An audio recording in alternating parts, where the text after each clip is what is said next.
All right, you're all set. Thank you, Sabrina. Okay, welcome everyone to the Planning Committee of the Common Council. I'll call this meeting to order at 7:02 p.m. Do a quick roll call. If you just raise your hand to signify you are present. Tom Livingston. There you go. Lisa Shanahan. Thank you. Barbara Smith. Thank you. George Sirenides. Where are you? There you go. And Darlene Young. You there, Darlene? Okay. Tom Keegan. Perfect. And I am John Kite, the chairman. We'll get this going first with the public hearing on the 2021-22 CDBG annual action plan. Sabrina, do we have anyone signed up to speak? We have two people. We have one phone-in listener and Diane Lauricella, but they might be here for the capital budget.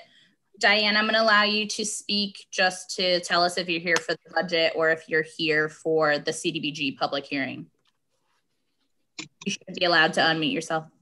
Good evening, everyone. I'm here for the main items on the agenda, the capital budget. Thank you. Okay, I'll unmute you a little bit later. Thanks, Diane. And then the phone number ending in 2. You can unmute yourself if you just want to let us know if you're here for capital budget or here for the public hearing for CDBG. *9, I believe, is how to unmute yourself on the phone. Don't think so.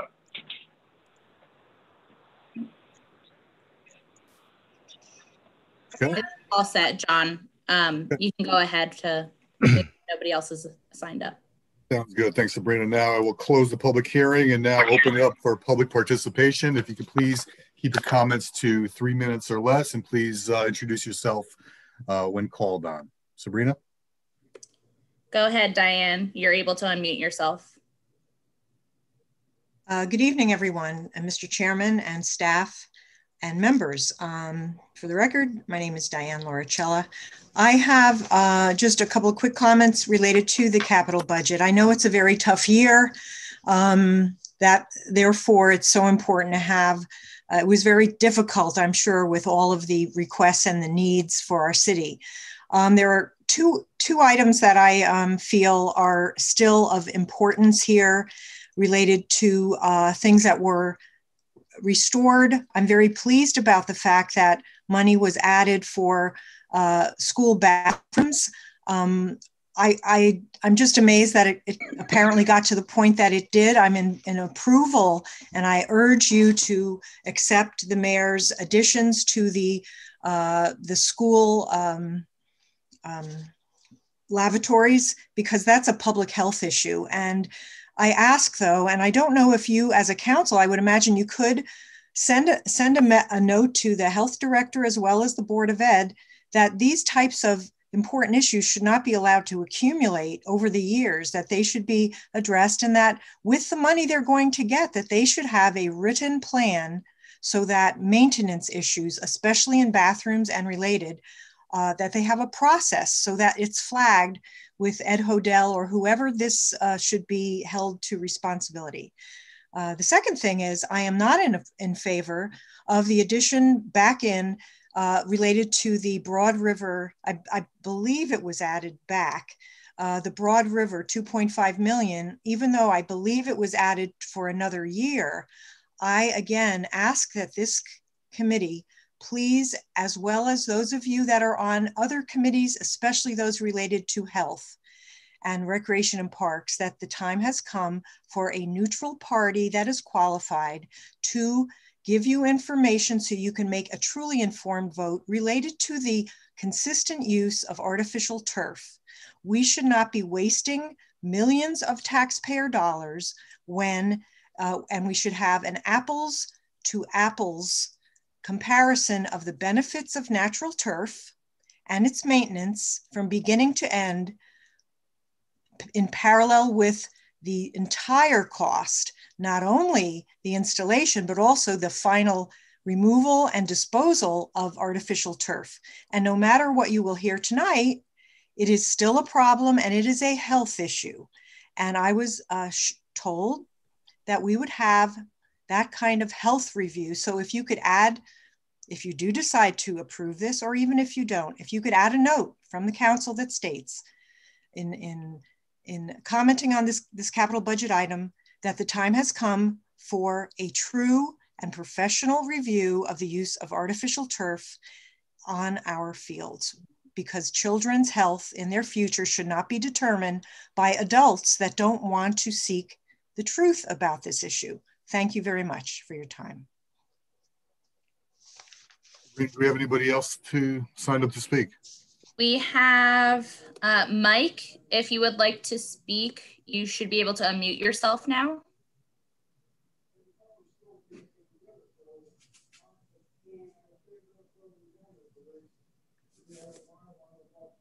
All right. And then we still have the phone call listener ending in 2142. If you'd like to speak, please unmute yourself.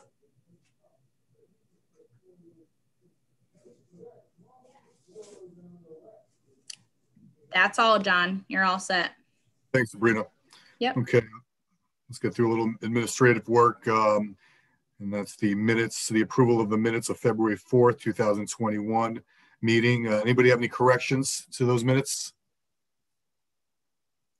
No. Okay, I will now call for vote. All in favor of the minutes, please raise your hand to signify yes.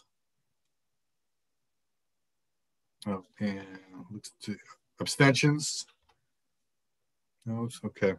And I'm also a yes, that minutes pass unanimously. And now John, I'm sorry. This is Alex Knapp. I had signed up to speak. I don't know why I wasn't called on. I'm sorry. I apologize. If there are no objections from the committee, we'll allow Mayor Knapp to a moment to speak. Please move forward. Go ahead, Mr. Knapp. Thank you, Mr. Chairman. Thank you very much for this opportunity. I had the 86 and 87 and know how difficult your task is. I'm here to speak on behalf of the library, which I serve as president of the board, to ask for the restoration of really a minuscule amount of capital budget funds in the amount of $38,000 to complete or to move forward a 5-year project, which is the digitization of the Norwalk Hour. Currently, the library has the Norwalk Hour on microfiche, which requires interested readers to come in and go through this ancient technology and makes it impossible to search throughout the years in an efficient manner. It seems to me there are a couple of principles at stake here. One is with the capital budget, let's finish existing projects before we start funding new ones. We are now seeking funding in the 4th year of a 5-year project for this digitization. Last year, the council funded this for $50,000, the previous year for $43,000, the year before that for $20,000. This year, the 4th year of a 5-year project, we were seeking $38,000. The Planning Commission included that in its recommended capital budget.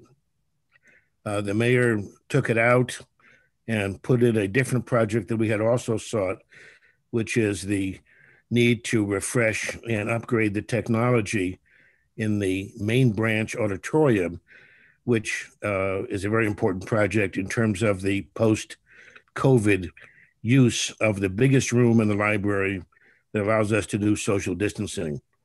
And the technology upgrade there will allow us to do real-time streaming. So the first request, our request is, please restore the 4th year of a 5-year project. You've already funded the first 3 years. The 4th year is, again, in the context of your humongous capital budget, a minuscule $38,000. Second, this is a project where if we don't keep funding the whole thing to get it done, there would be a big gap. And therefore, somebody who wants to go through the digital collection and learn about their ancestors, learn about commercial development in different streets, learn about the history of Norwalk, learn about George Albano writing about sports 50 years ago, would have to use both the digital existing part, but also come in and use the old microfiche. again, post-COVID, this is both inefficient and, from my point of view, unhealthy. Third, this is now the effort to digitize what happened in Norwalk from the period of 51 to 67 years ago, from 1954 to 1970. Many, many important events in Norwalk happened in that period. Obviously, the impact of the hurricane in 1955, the start of large-scale developments throughout the city, the construction of new schools, and so on.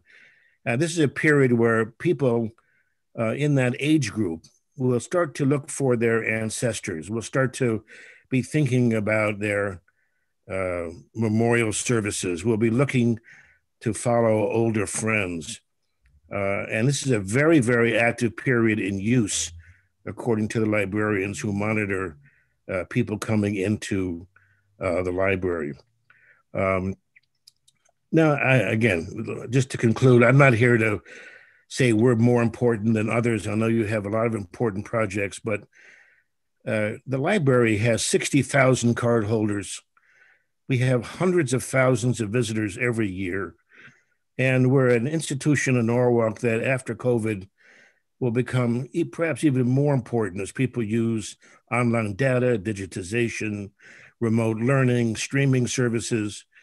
And not to complete this project just seems overlooking the interests of a large number of people. So again, we finished 3 years of a 5-year project. Alex, not to interrupt you, but you're at the 3 minutes if you want to wrap it up. Thank you. This is again the 4th year of a 5-year project. You funded it in the past, and we simply asked for this minuscule amount and the interest of the thousands of people who use this to please finish the project. Thank you. Thank you, Mayor Knapp. Okay, where were we? Oh, yes, the approval of the minutes from March 4th, 2021 meeting. Any corrections to those minutes? Okay, would someone like to move that? Thank you, Mr. Livingston. All in favor, raise your hand to signify yes. 1, 2, 3, 4, 5. And I'm also a yes, looks to be unanimous. Okay. All right, let's get to the bread and butter here, what everyone's here for. And that's new business, and that's item 2A, FY 2022 capital budget. The approved advancement of the FY 2022 capital budget to the Common Council. Would someone like to move that? Thank you, Mr. Sirenides. Okay, if there are no objections from the committee, I like to bounce around a little bit for those departments that have very few capital requests to help them get out of here. And if you don't mind, I know we all know you, but maybe those folks at home don't. If you just mind introducing yourself when your department is called and your position within the city. And feel free to the committee members to ask your questions for any line item you have a question for. So I will first start with the police department. Do we have any representatives from the police department here with us tonight? Yep. Hi, Chief Kulhalik is here. Hey, Chief. How are you, sir? Good. How are you? Good. Just I'd like to mention, if you don't mind, please going through, give us a brief description of all the items you've requested funding for, and even those not that haven't been recommended, if you don't mind, please. Okay. The first item was it's listed as firing range for $150,000. That is for repair of our indoor shooting range. It's been in the capital budget for a number of years. The range is the original range when the building was built in 2005. And it's basically almost to the point where it's unusable. The company that built it is no longer in business. Parts are impossible to get. It's functionable, but it needs a complete upgrade. And that's the $150,000 that we requested and was approved. The second item is our standard annual item for cars. That's marked patrol cars and also unmarked police vehicles. That's 10 patrol cars and 3 unmarked vehicles was the $709,852. Finance and the mayor's office and planning reduced that to $549, removing the unmarked vehicles and leaving just the 10 marked cars in the capital budget. The final item was $110,000 for the Pharaoh 360 scanner.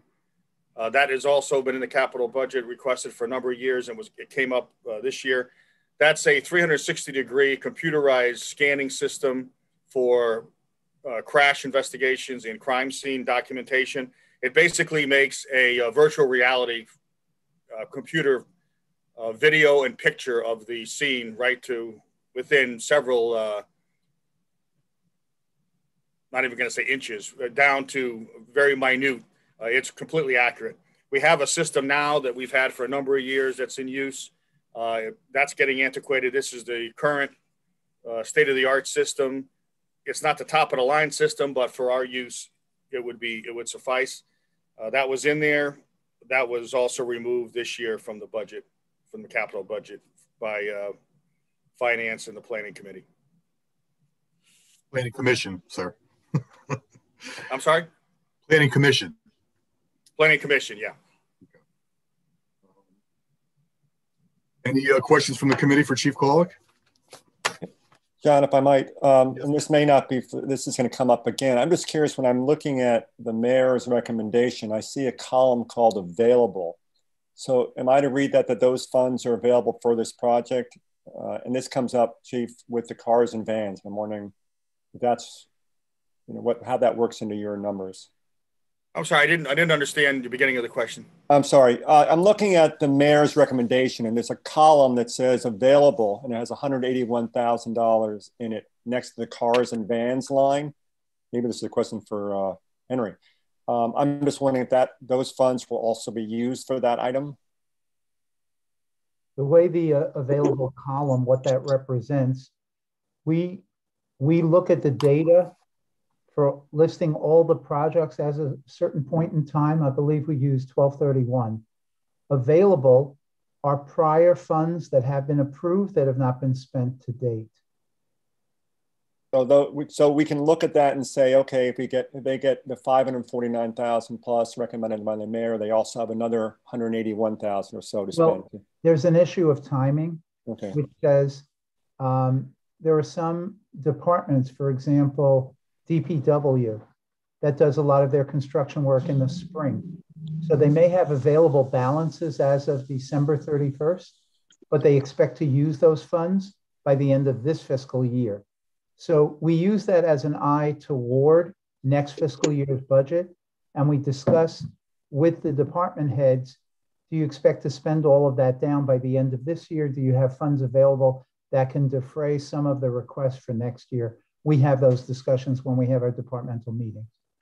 Yeah, that money actually was budgeted for the current year, but because of timing on vehicle purchases and the upfits, the work has not been done yet, so the payments haven't been made. But it's basically encumbered, but it hasn't been spent yet. Okay, thank you. And if I could just add one more thing, because I'm also here for combined dispatch, which is below that. That $13.5 million, that was approved already. That's for the upgrade of the radio system, which has been in progress for a number of years and is finally coming to fruition. The questions for the chief. Tom, did you just raise your hand, Mr. Keegan? No? Okay. All right. Thank you, Chief, for your time. Next up, we have the fire department. Thank you. Thank you.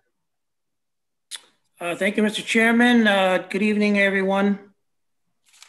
All right, so first off, I apologize. I have 9 items on my capital list, and I'll go through each one. The first one is vehicle replacement. It's to purchase 2 vehicles. One is a 2021 Ford Explorer for the second assistant chief's position that the fire commissioners appointed this year, and a 2021 Ford Transit Connect cargo van, which will replace a 2007 arson investigation van. That total is $70,450. And that was approved by finance and the mayor so far. Going to just go down the whole list? Yeah, if you don't mind, just anything that you requested, regardless if it was recommended or not, if you don't mind. Okay. The second one is a apparatus replacement, $650,000. It's replace a frontline fire engine. We have our apparatus on a 12 and 15-year cycle for replacement. And this will replace a 2007 engine, and the 2007 will go into our spare fleet, which will replace a 2001 engine that is in the spare right now. And if you note, in 2023, we're looking to replace another fire engine. And then a year after that, we have to replace the rescue truck. So we have in there the next 3 years, pretty high ticket item. That was not approved by anyone, I believe. The next one is a 25-foot Defender. It's a refurbished Coast Guard boat, and this is to replace one of our 2 Marine Division boats that we have now. We have a 1987 refurbished police boat, and we're looking to replace that. So the boat with electronics, a fire pump trailer comes out to $195,000. Next, we have our AFFF foam, which is firefighting foam for flammable liquids and spills. So per the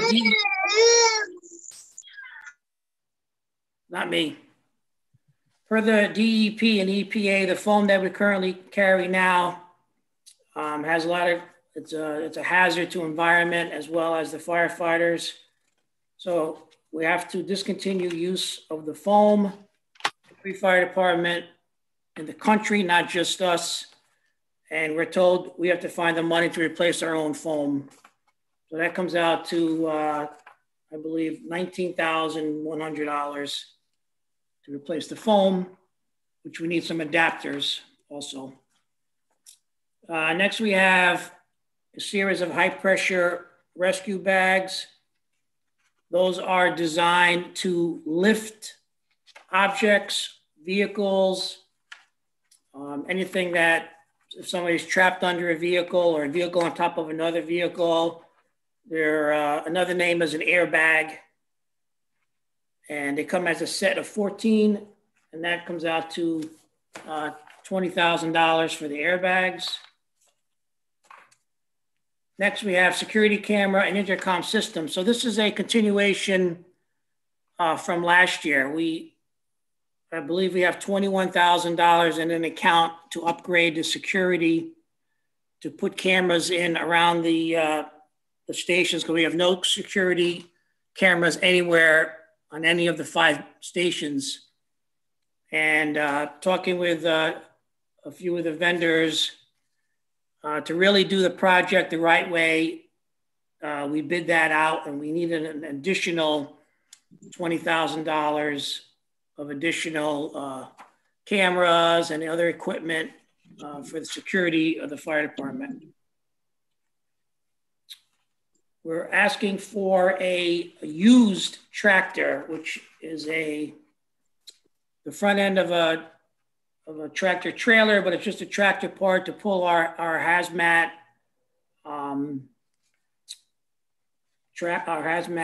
vehicle that we have stored in the firehouse. We're looking to get a used tractor, which will meet all of the DOT safety inspections and standards in the $30,000 range. And this tractor would replace a 1987 single axle that currently pulls the trailer. We're looking for, which we ask for every year, which is $35,000, which is just an account for various repairs for all the different stations, the maintenance garage, etc. And the last item is a new roof for Station 5, which is on Meadow Street. This firehouse was built in 1969, has the original roof on it, and we feel that it's time to replace it. There two estimates were given. One was 145 and one was 160,000. So we're asking for 145 to replace the roof. Those are all the items. Thank you, Chief. I got a quick question for you. The security cameras, I'm sorry if I missed it. You said you had, excuse me, $21,000 left over for that project from last year or the year before, and you're looking for another 20. So you need to have the total of the 40 to begin the work, or can you begin the cameras and the intercom system beforehand? We could begin with the money we have. We won't be able to finish all the stations without the additional funds. So we were holding off to. Okay. I'm sorry. No, go ahead. We were holding off to see what happens this year. If we don't get it, then we'll just, if you can do 1 or 2 stations, then we'll do 1 or 2 stations and try again next year.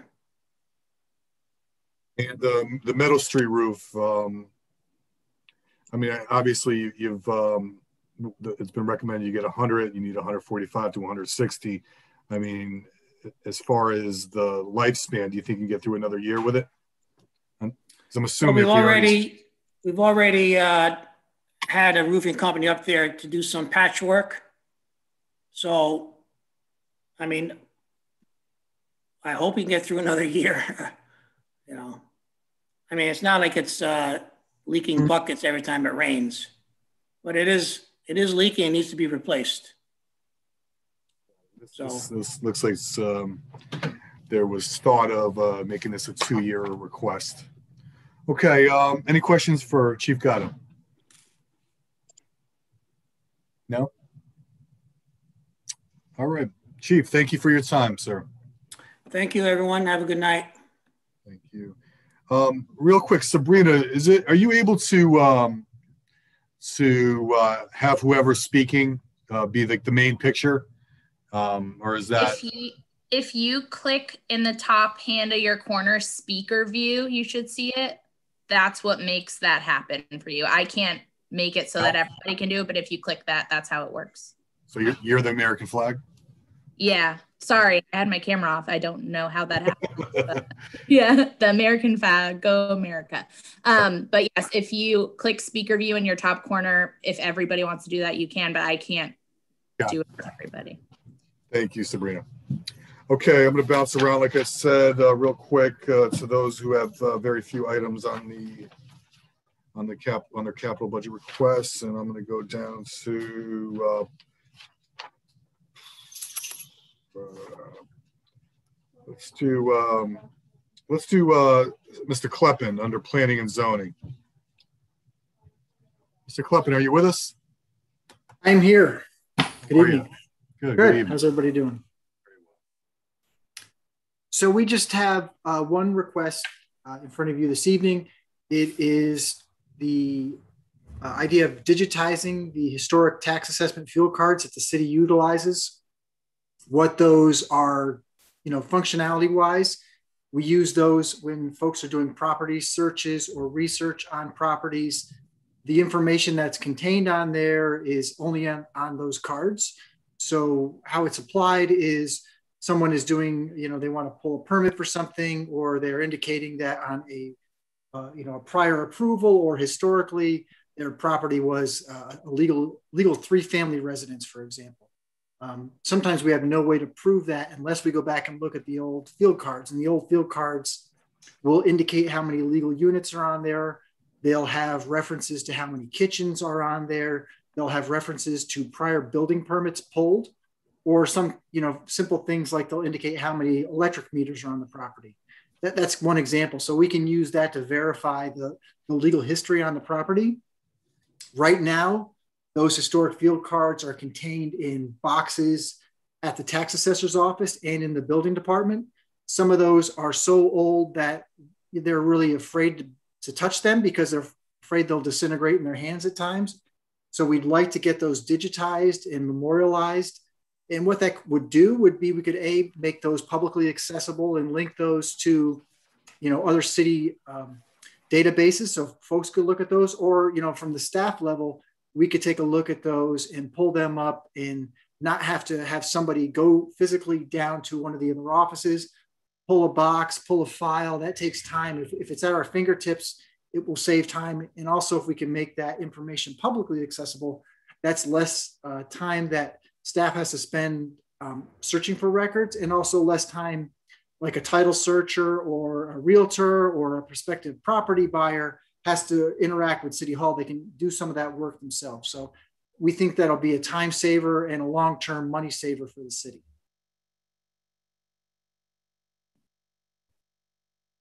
Any questions for Steve? Yeah. If I could. Hey, Steve, a couple questions. So how, if you know the answer, how is this different than what Visions provides online or could provide online? Are you familiar with that?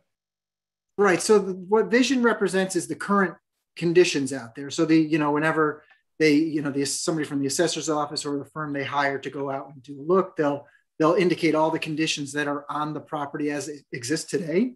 The old field cards are historic record of what's out there. So the assessor's really just documenting what they see on the property. That doesn't necessarily mean whatever is out there is the legal use of the property. So if someone, for example, something everyone hears about, say there was an illegal apartment put in at a property, the assessor's not making any determination whether that unit's legal or not. They're just saying, I went out there on this date, observed 4 units. It doesn't mean they're all 4 legal. We can go back and then search the old record and say, wait a minute, in 1985, our records indicate there were 3 units there. And we have no permits from 1985 forward. So where did this 4th unit came from? So then we can address it at that time. Gotcha, thanks. And what's your timing on this? So, if the funding goes forward, come July 1st, we'll firm up the pricing and send it out to bid, working through the purchasing department, and then get a price and work with the vendor on based on the volume. Can they do it all at once? Would they come here, or would those get shipped out, and so forth? Great, thank you. Any other questions for Steve?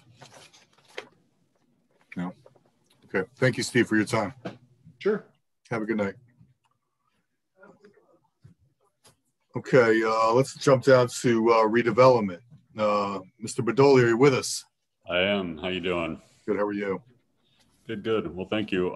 We have 2 requests before you tonight. The first one is in regards to affordable housing. It's for $250,000, and it would be used to fund additional debt in the Trinity Capital Stack for the Soundview Landing project. It would result in 58 affordable housing units over at Soundview Landing for their phase 3 of their development. And the other project that we have in front of you is a request, I believe it was recommended at $125,000 for our facade improvement program. And this will be used for historic facade improvements and fund projects that are not typically eligible under our CDBG funding program. I'm happy to answer any questions that you may have. Questions from the committee? No? Okay, that was quick. All right, thank you, Brian. All right, thank you. Thank you, everyone. Okay, the last one I want to go through, then we'll go back to the beginning here, is information and technology. Do we have someone from IT with us tonight? Karen, are you with us? Karen is not here with us. My name is Joyce. I'm a new IT director here. Joining me is my assistant, senior assistant engineer, Jeff Odoro. Right. So thank you, everybody. Today, for the IT's budget, we have total $645,000. It's a combined technology request for all the city IT department, that including public library, public work, public safety, and health department, citywide GIS. So total, we have one big request for 2022, and we have 13 detailed items. Do you want me to go through the item? Well, if you just give us one request, so if you just mind giving us an overview and of that item, that would be great. Okay, so the biggest item is the cybersecurity project. So as everybody knows, cybersecurity is a very important topic as of now, and as you can see, we have so many attack out there, bad actors. Majority of the time, we were trying to find out a way to protect us. And this cybersecurity project is going to help us to manage our backup. So right now we have using the golden rule, 3-2-1 rules backup. So we keep 3 copies of our data, and 2 is on the site, and 1 need to be offsite. So we are exploring the idea of putting out the cloud backup. So it will be, when something happened to us, will be very easy to pull off on the cloud backup and restore. So that's one of the things we want to spend money on. Another one is multi-factor authentication and also encryption of a technology and disaster recovery. So that is a big item, and number 1 item we are going to spend budget for, asking for $175,000 for this big security project we are going to have. I see that you have on hands available close to $300,000 on top of the $645,000 that's been recommended. So I guess the combined amount, you feel that's adequate enough funding to complete all the projects that you just mentioned? We were going to try to shop around to see what's best out there, but I think as far as now, we think it will be a good start. So we might come back next year to asking a little bit more. So it will be good enough for us to testing the water out there to see what's, yeah. But you've learned in a short period of time, never say you're not going to come back and ask for money. Very great job. Great job there. Okay, any questions? Oh, go ahead. No, please. Another big project is Firehouse Software. So we were also asking the Firehouse, we have $75,000 allocated. And Firehouse Software is the main planning software for operating software for the fire department. They've been using the same Firehouse software for 16 years. And the Firehouse just bought by another company. And we've been told that by January 2022, it's going to be end of the life cycle of this software. So we've been shopping around to see what's the best software out there, and that's what this project is about. And we want to go cloud. So the new software will be providing all the new functionality, bring us to the level, 2021 years of technology. So that's what we are hoping for. This project will cover for that. Great. And I know over the years I've heard about these projects, and I see now that this is the year that many of these projects will get funded. So I know you over in IT are happy about that. Any questions from the committee? No? Okay. All right. Thank you. Nice meeting you, and thank you for your time. Thank you so much. You're very welcome. Okay, now we're going to backtrack to Public Works. Mr. Carr, someone from Public Works like to start this off? Yes, good evening, Mr. Chairman. How are you? Good, very well. Thank you. So tonight I have with us Mr. Torrey, Superintendent of Operations, Vanessa Valadares, the City Engineer, and also Nick Roberts, Recreation and Parks. What the format we'll follow, Mr. Chairman, if it's okay, is each department head will basically give a detailed review of the budget. But in general, like I've indicated to you before, we're very happy with this year's capital request. We've had to make some adjustments along the way with the administration and also with finance, the CFO, and Angela Fogel, the budget director. We're a pleasure to work with, and really gave us a lot of leeway in the sense that whatever we proposed we needed, as long as we had a good justified reason, they were very willing to work with us. And I want to thank Henry and his staff for that, and also the mayor's office. So as I've indicated, we're very happy with what we have. We're not really looking to transfer any money in between projects, and we're not requesting any additional monies outside of what the mayor's recommended budget is. But what I'll do, Mr. Chairman, is if there's any follow-up questions at the end, I'll jump in, but we'll kick off with engineering and Vanessa, and then with recreation and parks, and then I'll follow up with operations, if that's okay. Yeah, sounds great. Thank you, Anthony. Okay. Vanessa, you're up. Okay, good evening, everyone. My name is Vanessa Valadares, Principal Engineer. Mr. Chairman, would you like that I go through every single item, even the ones that we haven't requested any money for this year, or should I skip those? And if you could please just go through the items that you requested funding for, regardless if it was recommended or not, please. Sure. So the first one is bridge repairs. This item is for the bridges that are below 20 feet span. What we did is last year we hired a design consultant, and then he came up with a list after he did all the inspections, and now we have to start doing the repairs on those bridges. So the $500,000 is to go through the list of the repairs. You have on the book the priority of the bridges that we're gonna do. The second item is the structural inspections and repair.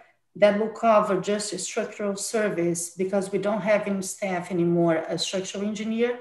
So if we have to have someone to check some vaults, retaining walls, we need to engage those services. So that's what we have this there. We have been carrying this item for a few years now. West Heather Bridge, this bridge is part of the bridge program, the state federal bridge program. So we get 80% of the cost of it. So we just come with 20%. So although this is just, we already did the same request last year, we're just kind of finalizing the funding for this coming year. We should be bidding this out, hopefully late fall. And again, although it shows 1.8, I just want you to keep in mind that we're just really contributing for 20% of it. I would like to speak about the paving managed program, sidewalk, footpath, and general drainage together, because although we separate the items, but one goes with the other. I want to clarify for this committee that DPW, we only do existing sidewalks. And it's very important that you keep that in mind. So what we do is we do the list of our 5-year forecast of the streets that will be paved. And then we also check the conditions of the sidewalk on those streets, footpath, if there is any, and also if any drainage improvements needs to be done. So that's why I would like that you guys consider all these items like as part of the whole paving program. So it's usually we only do the sidewalks and curbs on the streets that we're gonna get paved. The reason why we did the breakdown a few years ago is that we would like to make sure that you guys see how much money we ended up spending on each part of the road. But that's it, and that goes for all these items, including up to the general drainage. The water course maintenance is for our drainage program when we have more water course issues and flooding that we need to address. This one in particularly, we already got funded last year for the Friendly Pond area, and we're finalizing design now. And we were able to move a little bit the request. So although you see 3.5 as our request, we have 500 recommended. We're comfortable with that number because we're just gonna do the design this year. So next year, you're gonna see that number higher for this other area. My next one is dredging and stormwater management. I'll skip because we don't have anything. Norwalk River flood control. This is on the Perry Avenue area. We have the levee there. The US, the Army Corps comes every year to inspect, and then they come with a list of improvements that we need to do to keep that certified and do not affect any of the residents in that area for flood insurance. They came with a list, and our estimate that will cost us about $150,000 to do what we need to do in the area. I'm gonna skip coastal resilience. Tree planting is our annual tree planting program that will have a group. We'll put the trees on the right of way. We are consistent on this request, $65,000. East Avenue reconstruction, this actually account now includes two things. One is all the non-participating items related to the East Avenue roadway improvements, plus the East Avenue underground utilities. As you're aware, we are undergrounding the utilities following DOT, but our portion is from 4 Point all the way to Olmsted. And this is another part of the funding for this project that will start now in June. The T21 local match, that's a LOTSIP grant. Again, we get 80% of this funded, so 19843 represents the total cost. This will include for this year the Wall Street project. 20% comes from the city and the no participating items. So you're seeing the total value, but we have a commitment from WestCog already on about 1.5 million. I'm skipping infrastructure investment, right of way, state project, right of way use policy. We did a request this year again. The reason why we have this item, I think that the first time that we asked was last year. What is happening, we are seeing a lot of the utility companies approaching us, and they want to take a piece of the right of way, particularly now with all the fiber, satellite dishes. We just want to try to come up with a policy on how we can manage that. Most of the times now they're still using private properties where they do deals with the property owners, but we believe that it's about time for the city to have a policy. And since engineering issues the encroachment permits, we would like to have some kind of study and see what the rest of the country is doing to avoid that. So that's that item.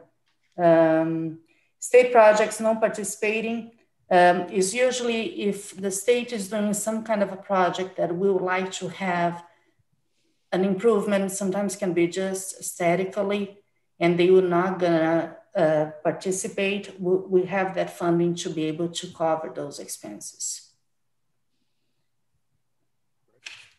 Then the Wall Street area sidewalk, we don't have any requests for this year. And Elizabeth Street streetscape also, we don't have any requests for this year. So with that, I believe I finalize all my items. Does anyone have any questions? I'm happy to answer. In regards to the engineering portion of the capital budget, Mr. Keegan. Yeah, thank you, Mr. Chair. Vanessa, thank you for your explanation about water course management. That was a concern of mine. We've made great strides over the last year. And I'm glad that you're forward thinking on this and that, we're going to do design work this year. And then next year we'll be back at it, digging into the muck. So thank you for your explanation. But I do have one question about the West Cedar Street Bridge. Is that dollar amount our 20%, or will we be reimbursed? No, actually the total cost of the bridge is probably close to $4 million. So with including some of the design. So our cost is only 20% of that. So it's close to $800,000. So for this year would be equivalent to 400 and change. 360 on the 1.8 actually. But the reason why we show the whole number now is that sometimes in case the state falls through, we would like to, finance would like to have that whole number already in place and showing there that is really the cost of the project. And Henry, I believe that he can add a little bit more to it. Yes, the revenues that are associated, anticipated revenues for capital projects have been listed on the last page under the summaries. So we didn't break them out project by project, but we have those details. We do identify them by project. So that's how we identify them. And when we go to borrow monies, we tend to borrow the net amount that we're going to be required to pay. And Mr. Keegan, also, if you have the budget book in our items, if you go to the West Cedar, that is, I don't know, I'm hoping it's page 29 of 204. So when you go there, you're gonna see that we, on our page, we show exactly what is the revenue for that portion and what is the net appropriation really from the city.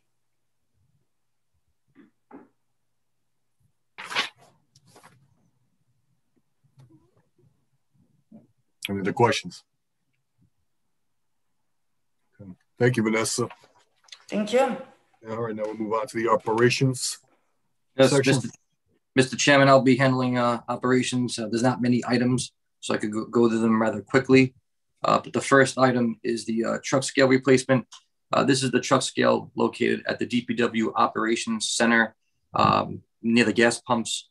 And that scale basically weighs all the incoming yard waste and organic debris, storm debris, et cetera, received over from the yard waste site. That truck scale has seen better days. There's a lot of settling around the scale. There's exposed conduit. There's exposed steel. The truck scale is definitely warranted for replacement. I know that people use a lot of the terms end of useful life.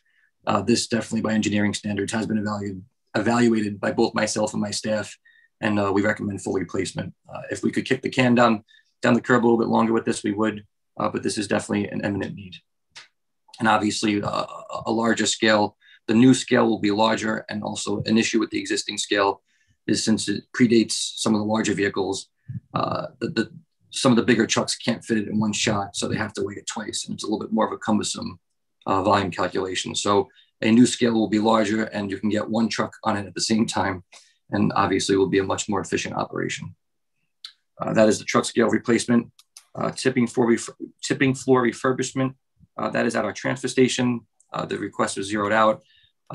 We have evaluated the concrete floor in our transfer station. It is starting to exhibit signs of superficial cracks. There's not any severe deterioration yet. This was more of a preventative and proactive approach. But again, this was recommended for zero, and we have no issues. Probably in the next upcoming years, you'll see this request come before the planning committee. The fleet replacement. This is the replacement of 2 plow trucks, specifically 2 1996 Ford L9000s. That total value is about $540,000. And this is based on our fleet replacement and production efficiency plan, which is a fancy name for a rolling stock program. Every municipality should, and if they don't, they should prepare a rolling stock program, which basically says which trucks you're going to replace when, what you're going to replace them with, and you're not just throwing darts on a board thinking when you should replace trucks or not, or vehicles. It also allows to, when you have a rolling stock, it's typically staggered, so you're not replacing all the vehicles at the same time. So if you replace all vehicles in 2020, you need all new ones in 2030, and you want to avoid that because of the capital expense. So this is very well planned out. Thank you to Mr. Torrey and his staff for that, and also the other department heads who plan better than I've seen. And the last item is the compactor replacement, Mr. Chairman. This is zeroed out, but we do have an available balance of $210,000, and assuming that available balance will still meet the estimate for the replacement of the compactor, we will proceed with that. And I believe that's the third compactor at our transfer station that currently is not in use. But again, it's not functional, Anthony. It's correct. It's not in use because it's not functional. So we're working with city carting, and that is that compactor. Again, that actually has had a lot of problems. Sometimes it works, sometimes it doesn't. Again, I know the estimates were around 210. We're actually close to 225. So I just need to confirm with the operations superintendent that the money that's available still applies to the current pricing. But that request, there was no request this year. This is just a project on there that has an available balance. So I just want to give a little bit of an explanation that that compactor is at the transfer station. And Mr. Chairman, that's all that we have for operations. So if there's any questions, I'll be more than happy to answer. Or Mr. Torrey. Seems like everything costs $250,000 with under operations. Yeah, either typically plow trucks are usually in the $250,000 to $300,000, and usually a nice garbage truck or a CCTV truck, a camera truck, or a vacuum truck. All the nice ones are between $500,000 and $700,000, depending on what options you get. Unfortunately, Mr. Chairman, with that, I believe Recreation and Parks is next under Public Works. Roberts. Sure. Good evening, everyone. So I'll start. My list is pretty long. So if anyone needs additional details on any of the specific projects, just please let me know. The first priority was school and park playgrounds. That was for 3 particular locations: Flaxhill Park, Devon's Place, and Oyster Shell Park. After looking at Flaxhill Park, which is 15 years old, we were able to make some repairs with the vendor with in-house staff, and we determined that that is no longer needed to replace it. Right now, we can defer it. However, in looking at Devon's Place and Oyster Shell Park, which are both heavily used sites, the cost estimate for Oyster Shell, which has a rubberized playground surfacing, was $87,000, and Matthews came in at $206,000. Matthews is actually the city's first and only boundless playground, which means that it's fully ADA accessible. Both of those projects were done through donations and volunteer projects through the city. They're over 8 years old, and both sites just have major issues with settling. We originally thought that we were going to able to just replace the areas that had been worn out in the holes, which were primarily under the swings and the slides. But if you happen to be on that playground, you'll realize that the surface is super soft and bouncy, and that's because there's a bunch of settling and erosion underneath the rubberized surface. So we are asking for the full $260 to be able to do the work just at Devon's Place in Oyster Shell Park. I'll move on to the next item, which is Calf Pasture Beach. That work includes milling, repaving, and restriping of the parking lots at Calf and Shady Beach. This is just the parking lots. Portions of the lots were last paved over 17 years ago when the islands went in, but the asphalt and the condition of the asphalt, there's cracking, there's erosion, there's a bunch of issues, and it does have a lot of wear and tear because just of the sheer number and volume of vehicles, the traffic that goes over it year after year. As part of the restriping, we're also intending on carving out additional resident only parking in the main lot. Right now, there's only resident parking along the seawall and along at Shady Beach. So this is the first time that we're actually going to take some of the parking spaces in the main lot for residents only, and we think that's valuable as the population in the city continues to grow. There's a demand and there's an increase in the number of resident parking that's needed. So when you restripe it, we're actually going to have a new ingress and egress, a better circulation. And this all ties into the future work, which will be done as part of the Gardella's easement. We'll be rerouting the perimeter roadway around the site to recapture some of the parking spaces that'll be lost along the fence line. So this is part of a larger plan. The first phase is to redo the parking lots, and that's $700,000. And then down the road, we're hoping to do the reconfiguration of the perimeter roadway. So that's the request for this year at Calf Pasture Beach. The turf softball field, that's actually at Brian McMahon High School. And I'll talk about the turf softball field at Brian McMahon and Broad River in one, because those projects were requested 2 years ago at the same time. The $1 million and the 2.5 were initial placeholders for those projects, but the design was completed only this year.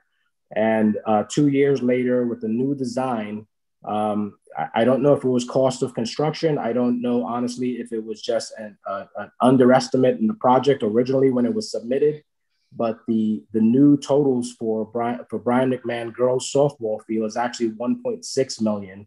And that 600,000 really is for the lights that goes with that field. One of the things that came up in doing that project is being able to provide the same equitable access in a girls facility that you have at the boys facility at the school. If you don't provide both, it raises a Title IX issue. And we had to go to the Zoning Board of Appeals to get approval to put the lights in, which we did get. So the $600,000 actually funds the lights for that facility.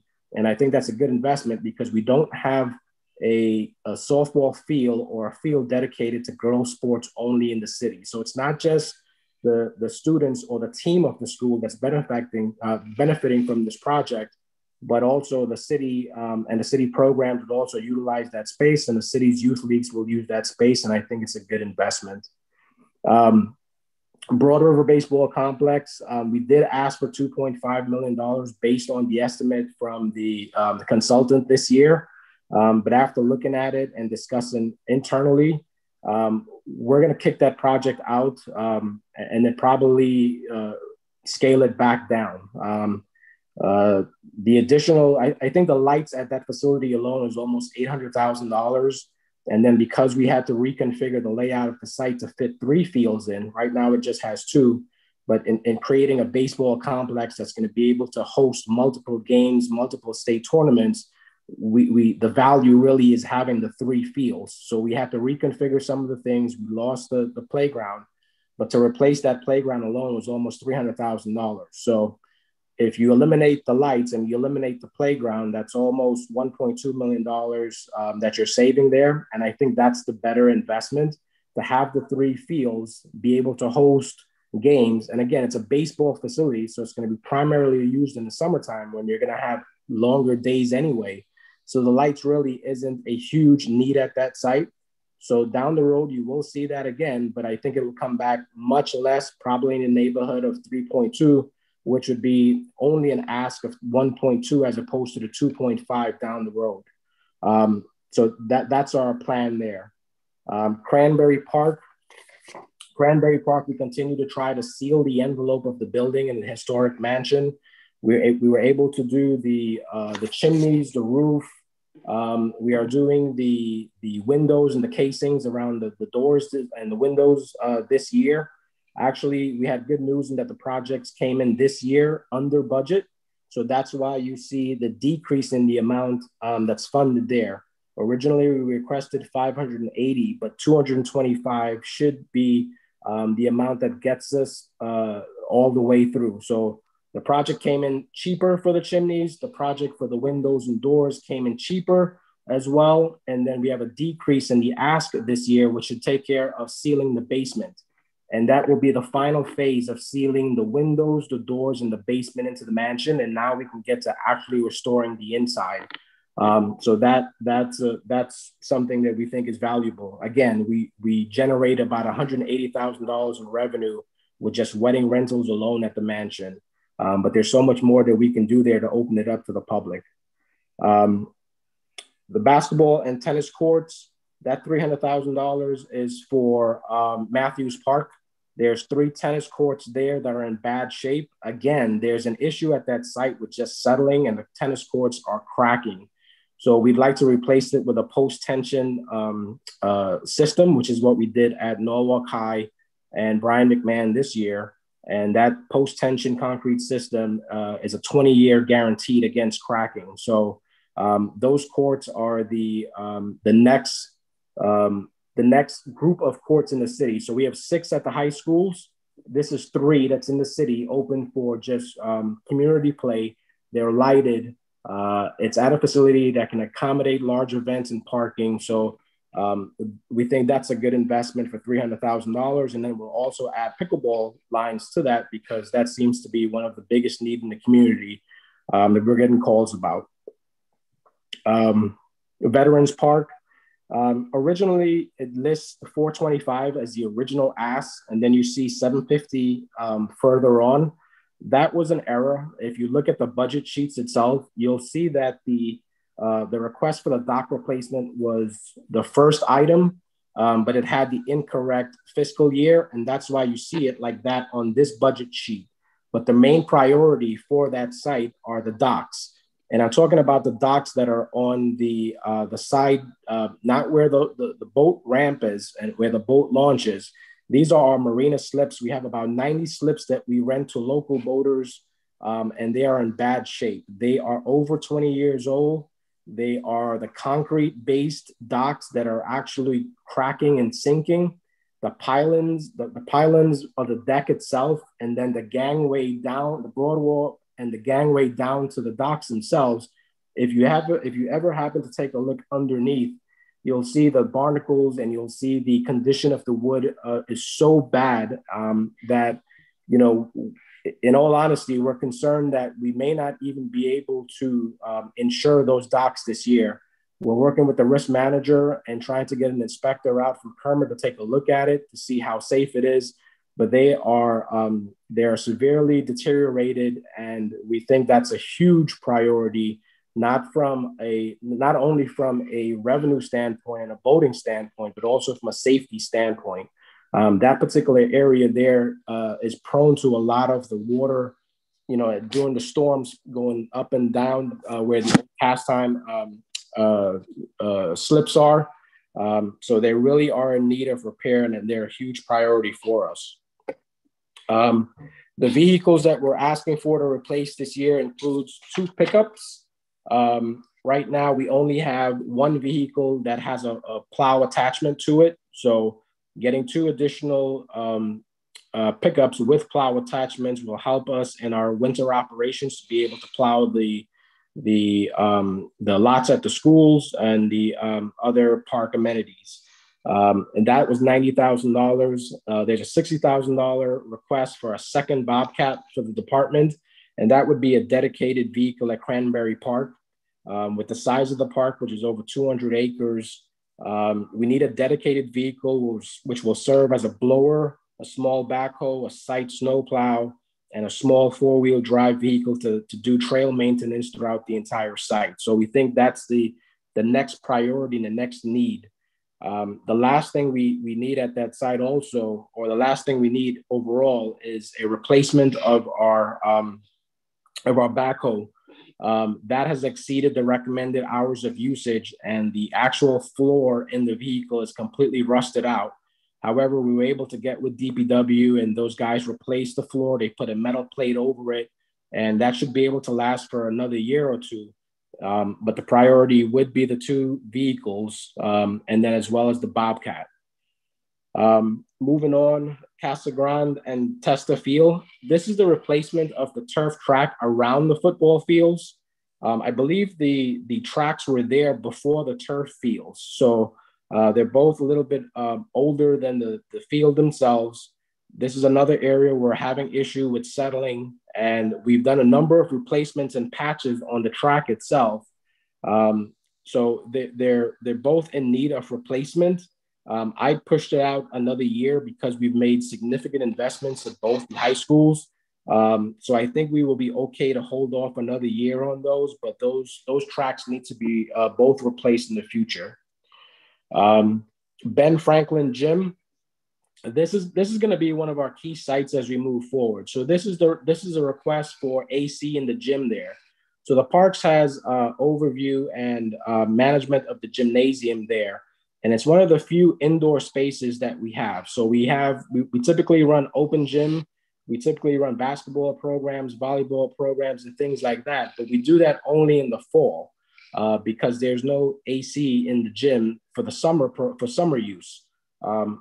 Considering our challenges with getting space in the school board's property, especially with summer schools and some of the programming that they're doing, I think this is going to be a need and a priority as we go forward, because this is a space that we control and we can program and we can use without restriction. So I think the investment of AC in the gymnasium will give us another site that we can do additional programming in the summer, which may include summer camp program at another location that needs it. Urban Freeze Park, we currently have $220,000 funded there. That was for phase 1, which we have not completed yet. We're working on the specs for the fence. And that $400,000 request for this year was for phase 2. Honestly, we can push that out because we have not finished phase 1. So that would be my priority there. And then we get down to our annual capital requests, which are for items that are throughout the entire system. So backstop and fencing, we show $47,000 there, but we spend that down as we get to baseball season because that's where we do work on all the ball stop, the fencing along the ball fields, making sure there's no holes behind home plate, repairing the dugouts and those types of things. And again, that's just annual maintenance for all of our fencing and ball fields throughout the entire city. Paving and sidewalks, it's the same thing. That goes for just repairs throughout the city at a number of sites. Tree plantings, we do have a sizable amount of $105,000 there this year because last year we were impacted with COVID with the planting season in the spring. And then a lot of the farms did not have an inventory of trees for us for the fall planting. So we're actually going to spend down, I think about $40,000 with that in the spring. We planted 40 trees at Pasture Beach this weekend. All the islands now have trees planted, so that way we're shading the parking lot there. And that's also a commitment to the Tree City designation that the city has. There's $50,000 goes to plantings on park properties, and then DPW has another $50,000 or more for plantings in the right-of-ways. Other item is the open space fund. That $50,000 actually gets transferred over to conservation at the end of the year. That's the open space fund that is used for acquisition. And then the last item I have here is athletic fields. So initially I did not request anything because we were trying to complete 2 capital projects, 2 turf fields. But since we're going to push out the request for Broad River, I subsequently asked for $50,000 because if we're not going to fund the turf field this year, at least if we can spend $50,000 to regrade it, to cut out the lips, to work on grading, around the baselines, that will be able to help that site and keep that site in good playable condition until the capital project is funded and completed down the road. So that's why you see an initial request of nothing, but $50,000 later. And that was based on our strategy just to push out the turf field, but prioritize the work there to make it playable for the teams that are using that site now. And that concludes all of the capital projects that I have listed for this year. Thank you, Nick, for that detailed explanation. Real quick, I'm sorry if I missed it. Going back to the Vets Park, you said that you requested $425,000. It was a recommended allocation of $750,000. What was the reasoning for that? They were just listed incorrectly in our budget sheet. If you go to our budget sheet, you'll see the request for the dock replacement, which is $725,000, but the fiscal year was listed incorrectly. And when the information pulled to this sheet, it flipped by mistake. That was an entry error. Yeah, I thought we had $300,000 to play with. Sorry. We gotta be okay. Thank you, Nick. Any questions for Nick? Mr. Roberts? No? Okay. All right, now moving on to buildings. So I believe Mr. Lowe and Mr. Rennie won't be joining us tonight. Is there anyone here to speak to buildings? My understanding is that there's no one here to speak to buildings. However, if there are questions that the committee has on buildings, Alan's asked for those questions to be emailed to him, and he will formulate a formal response to the committee that then can be posted publicly. Let the committee know he reached out to me early. He wasn't feeling well, and for Alan to say that he must really not be feeling well. So, yes, thank you, Jessica. If you have any questions, please email them to Alan, myself, if you want me to forward them over. Whatever works. Okay, so that being said, we're going to move on to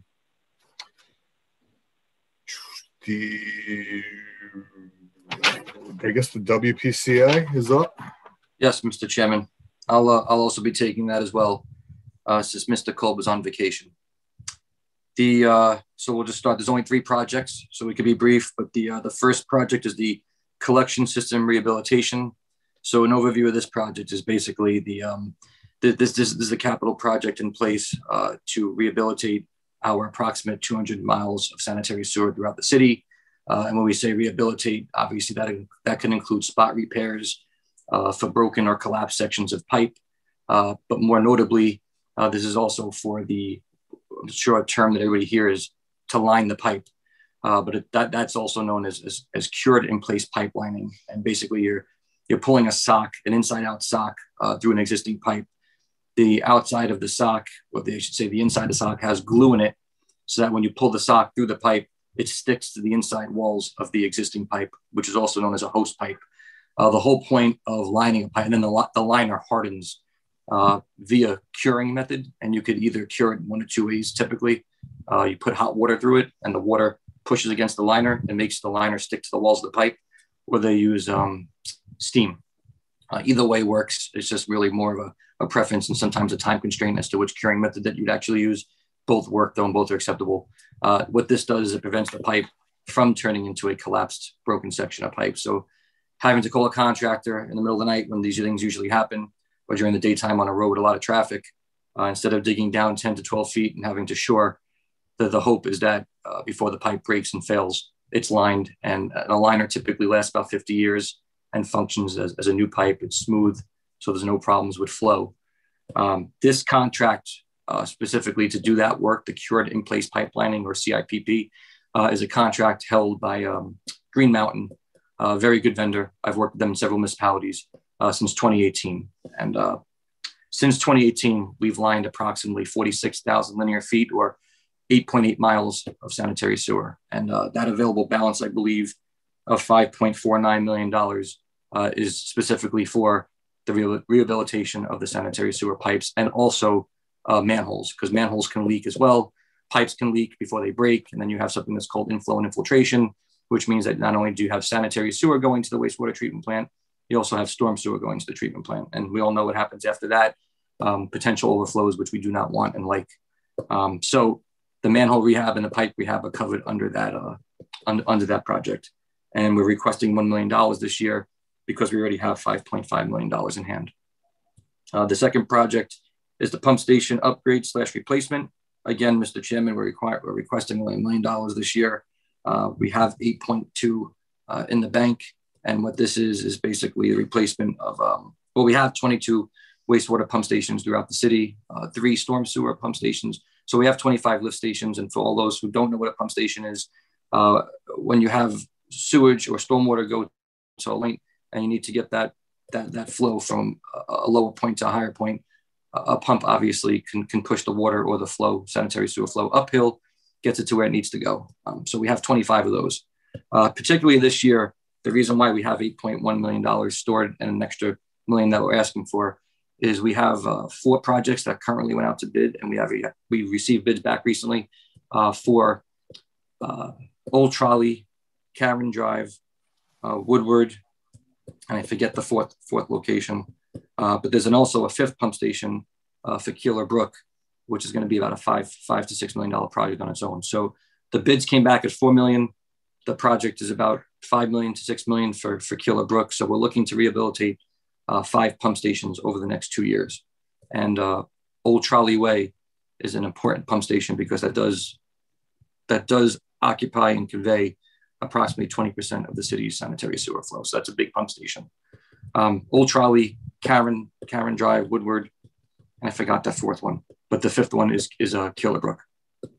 So that's that capital project, Mr. Chairman. And I believe the last capital project, which we're not requesting any money for, is the wastewater treatment plant rehabilitation / improvements. We have $750,000 council approved in 2021. That money is typically used for design and/or construction of any of the components within the wastewater treatment plant. That could be electrical panels, that could be SCADA systems, which those systems tell you how high water levels are in various points throughout the city or throughout the plant. Particularly this year, we're going to allocate most, if not all of that money to what's called a facility master plan. We're going to have a consultant come, Arcadis. They're very familiar with our infrastructure, and has done a lot of work in the wastewater treatment plant. And they're going to come in and they're going to evaluate the headworks building, which is where all the flow comes into. That's why they call it headworks. It's at the beginning. They're going to evaluate the headworks and also the wastewater treatment plant to see what upgrades we need to bring up anything to industry standards, or if they see something that's not right that maybe we missed or that Sue has missed. So basically, we're on top of things at the wastewater treatment plant, and technology is always changing.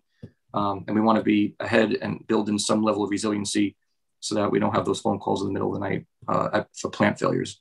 So we do have a plan coming out. The task order is developed. It's not signed yet because we're working on some things with the Connecticut Deep. They need to approve that facility master plan before we go ahead with it. So that's what that $750,000 is for. That was approved by the council in 2021. To that point, I see. So you haven't used any of that funding, that $750,000 yet? Correct, Mr. Chairman. So why, and not trying to, get too deep in this, why isn't it showing up as available? And it's only under the approved section, just out of curiosity. Maybe that's a question for Henry, yeah, I'm sorry. I don't know. Actually, you know what? We got a lot to go through. I'm sorry. I'll send Henry a note. Okay. Thank you, Mr. Chairman. Thank you, Mr. Carr. Any questions for Mr. Carr? No? Okay. I did see we skipped over Arts Commission. I know Mr. Westmoreland's with us. He's got very few items. So I thought maybe no objections. I'll just skip on over to you. Mr. Westmoreland, are you with us? Yes, I am. Thank you, Chairman Kites. My name is David Westmoreland. I'm the volunteer staff person for the Historical Commission. I'll just run through our project. Smith Street Buildings. That's what we call the lower part of Mill Hill, which includes the 1860 Department of Public Works barn and the 1840 old lockup or old city jail, Smith Street Jail. We had a fire in the jail in 2010. We've been reimagining and repairing and renovating the site ever since. We received a $650,000 grant to do ADA access on the exterior, new sidewalks, new ADA ramp, and access to both of the buildings. We completed phase 1 of that. We're working on completing phase 2, which is actually going to land use next week, which will spend the rest of the available money. We had asked for $150,000 to continue start the focus on the interior restoration of the jail. The $25,000 that's been recommended is certainly fine. It just slows the process down, which is okay. There's no real urgency here. We just like to get it done in the next few years. Lockwood Matthews Mansion code and repairs. We requested $180,000 and that's been recommended. That is for several things. $80,000 for moving expenses related to having to move everything out of the museum to prepare for the 2-year construction project to replace all of the mechanical systems in the mansion. We have $2.5 million available. The $2.5 million was allocated a couple of years ago as a match to the $5 million grant we're receiving from the state. We agreed with the city finance department to spend all of the state money first, and then we'll spend the city's money last. So you'll see that for the next year or two as an unspent balance, but that's why that is there.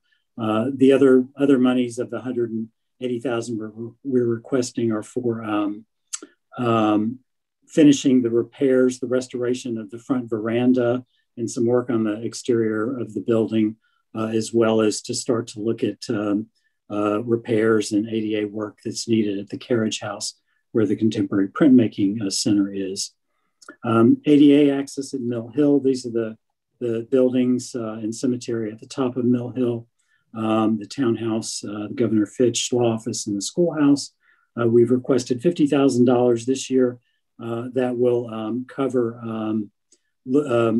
putting a plan together and specifications to replace the 3 crumbling stairways up to the townhouse building, the sidewalks and the parking lot that are not in very good shape. The remaining balance we have available according to this although some of this has been spent down, is for work we're doing on the interior of the townhouse to prepare for an extensive permanent exhibit on the history of Norwalk, as well as painting of the exterior of the buildings and repairs to the fencing around the perimeter. Museum collections, archiving, and cataloging. The city owns a substantial, valuable, important museum collection that is cared for by the Historical Society. We ask for $10,000 every year for the care of that collection to improve and conserve a lot of the sometimes often fragile items.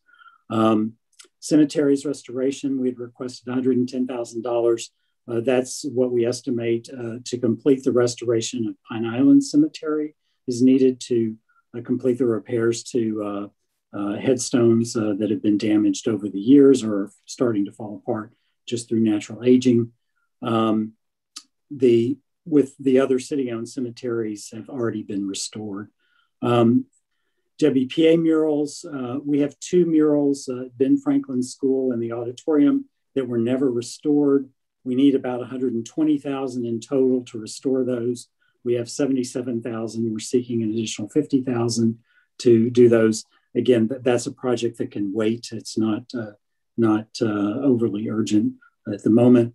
Lockwood House ADA access. We did not request anything this year. We're in the process of doing a major upgrade, ADA upgrade, and installing an elevator, and the remaining fund balance shown here of $119,000 will be spent. That work is in process now and nearing completion. And that's it. Thank you, Mr. Westmoreland. Anybody have any questions for David? No. All right. Thank you for hanging in there, David. No problem. Thanks, everybody. Good night. Real quick, anybody hear from the Arts Commission? John, I'm speaking on behalf of the Arts Commission.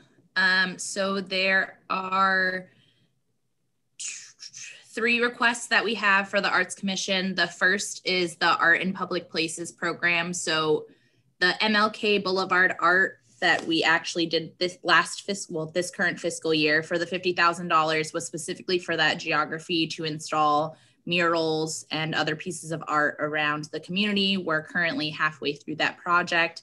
We've now transformed that project into a larger citywide project, which we're calling the Art in Public Places program. So that $50,000 is going to art to be installed near and around our downtowns, but where people frequent.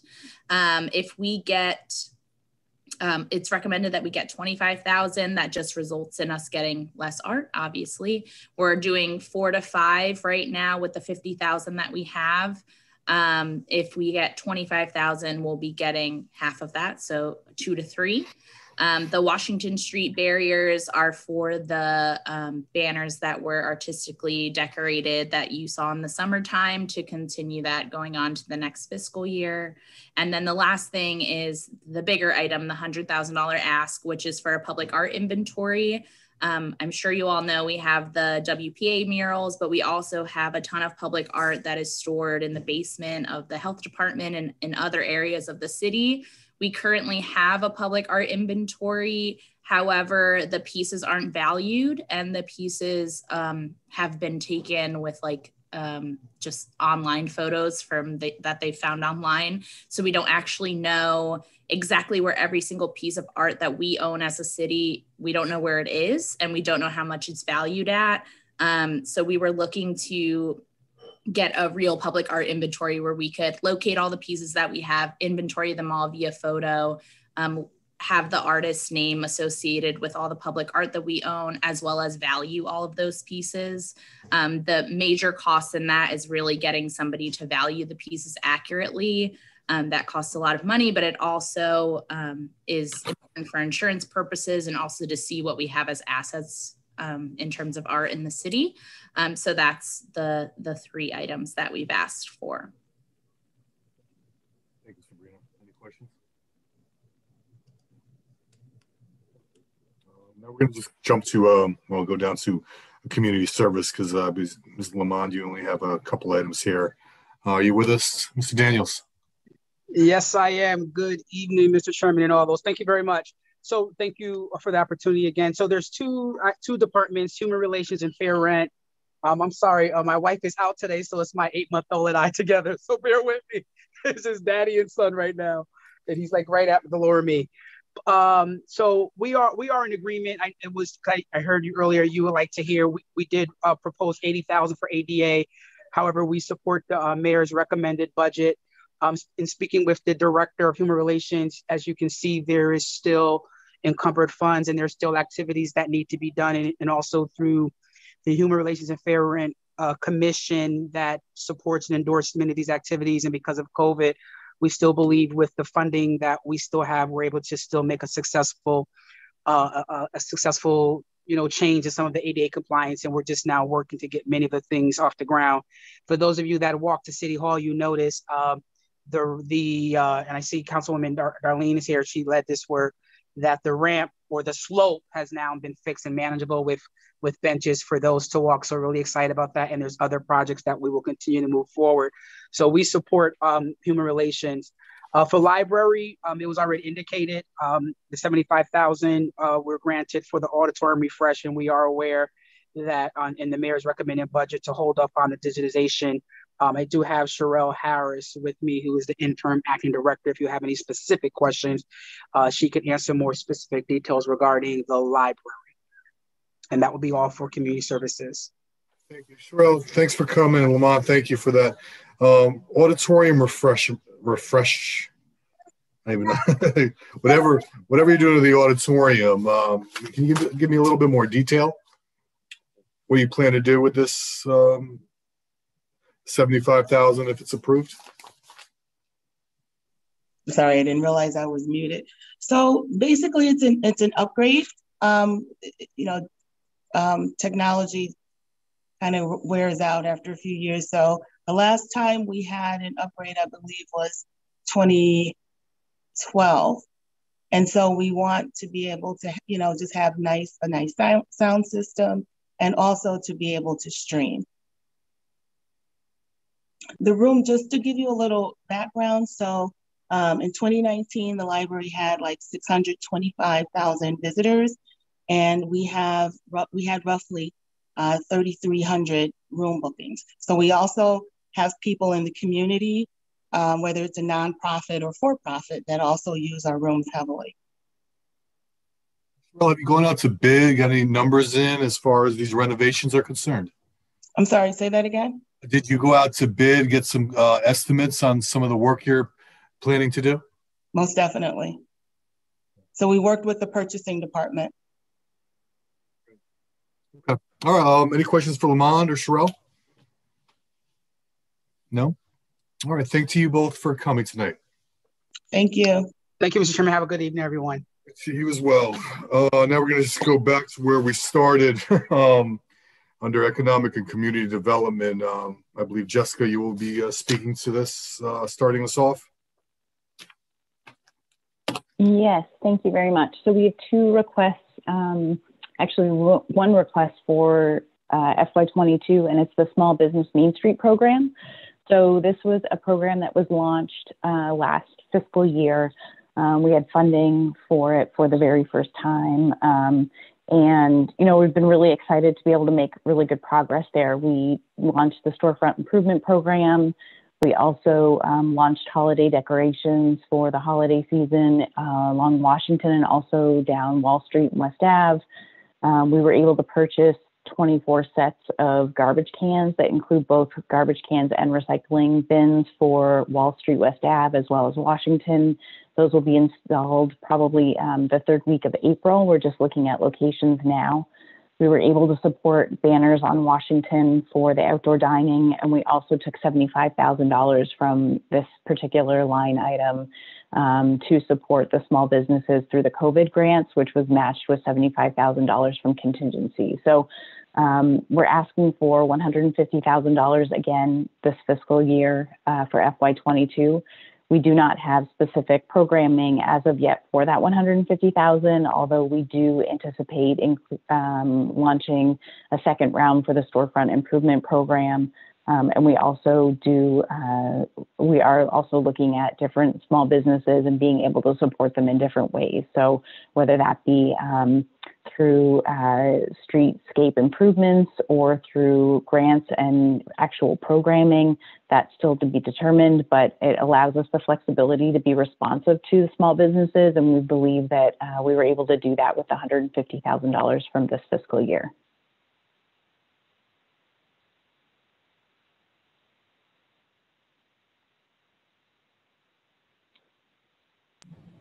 Great. I can move on. Yes, please. Great. So I'll move on to building and code enforcement. So Bill was unable to join us today, but for the first time in a long time, building and code enforcement has two capital items that they're looking for FY22. The first is gateway sign replacement, and the second is streetscape improvements.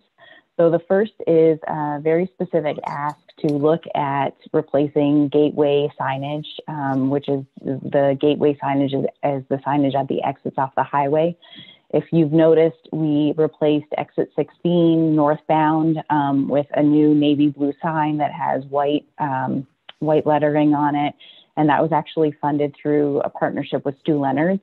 That sign was $8,000 to replace the one sign at exit 16.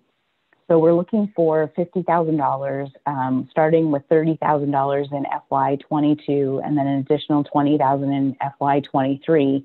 And the reason for that is because we have 5 signs that we would like to replace. We'd like to replace 2 signs at exit 14, 2 signs at exit 15, and the additional sign at exit 16. That would be the southbound sign.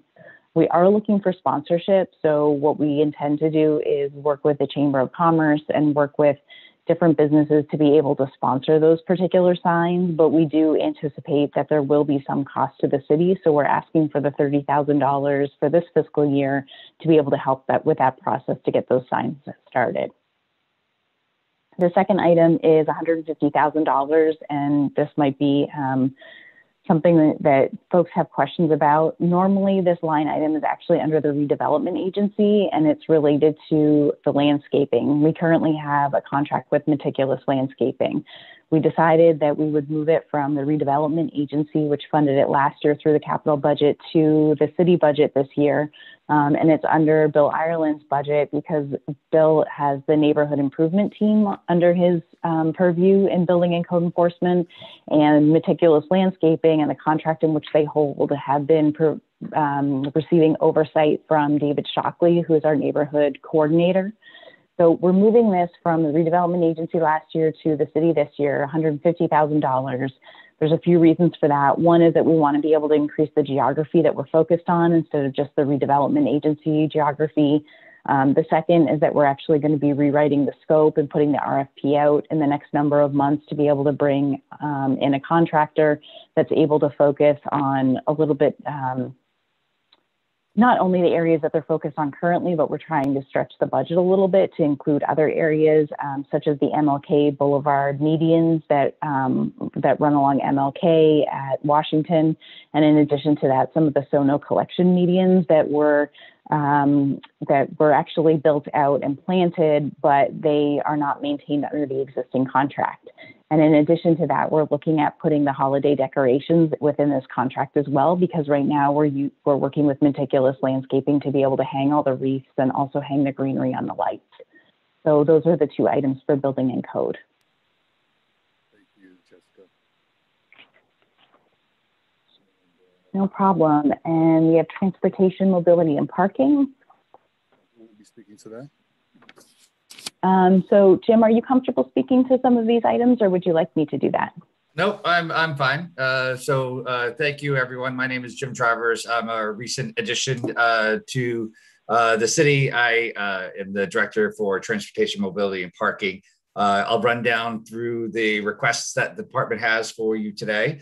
The first is $30,000 for protected crosswalks. This is a continuation of a program initiated through the department for various improvements to mid-block crosswalks, which can include rapid rectangular flashing beacons, ADA accessible ramps, any potential raised crosswalk, Just again, improving mobility and safety throughout the city. Again, the next item is safe routes to school. The request was for $250,000. This is another continuation of the city's program for sidewalks and improvements around schools. So it's sidewalks to schools, maybe school speed signs, improve crosswalks, ADA ramps, anything in that around schools. So again, a continuation of the program. Further down the line is new sidewalk construction. You heard from Vanessa earlier that DPW does the sidewalks for where they're for the existing sidewalks.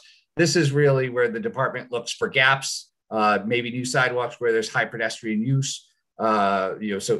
Just connecting to a sidewalk. So these would be new sidewalk installations.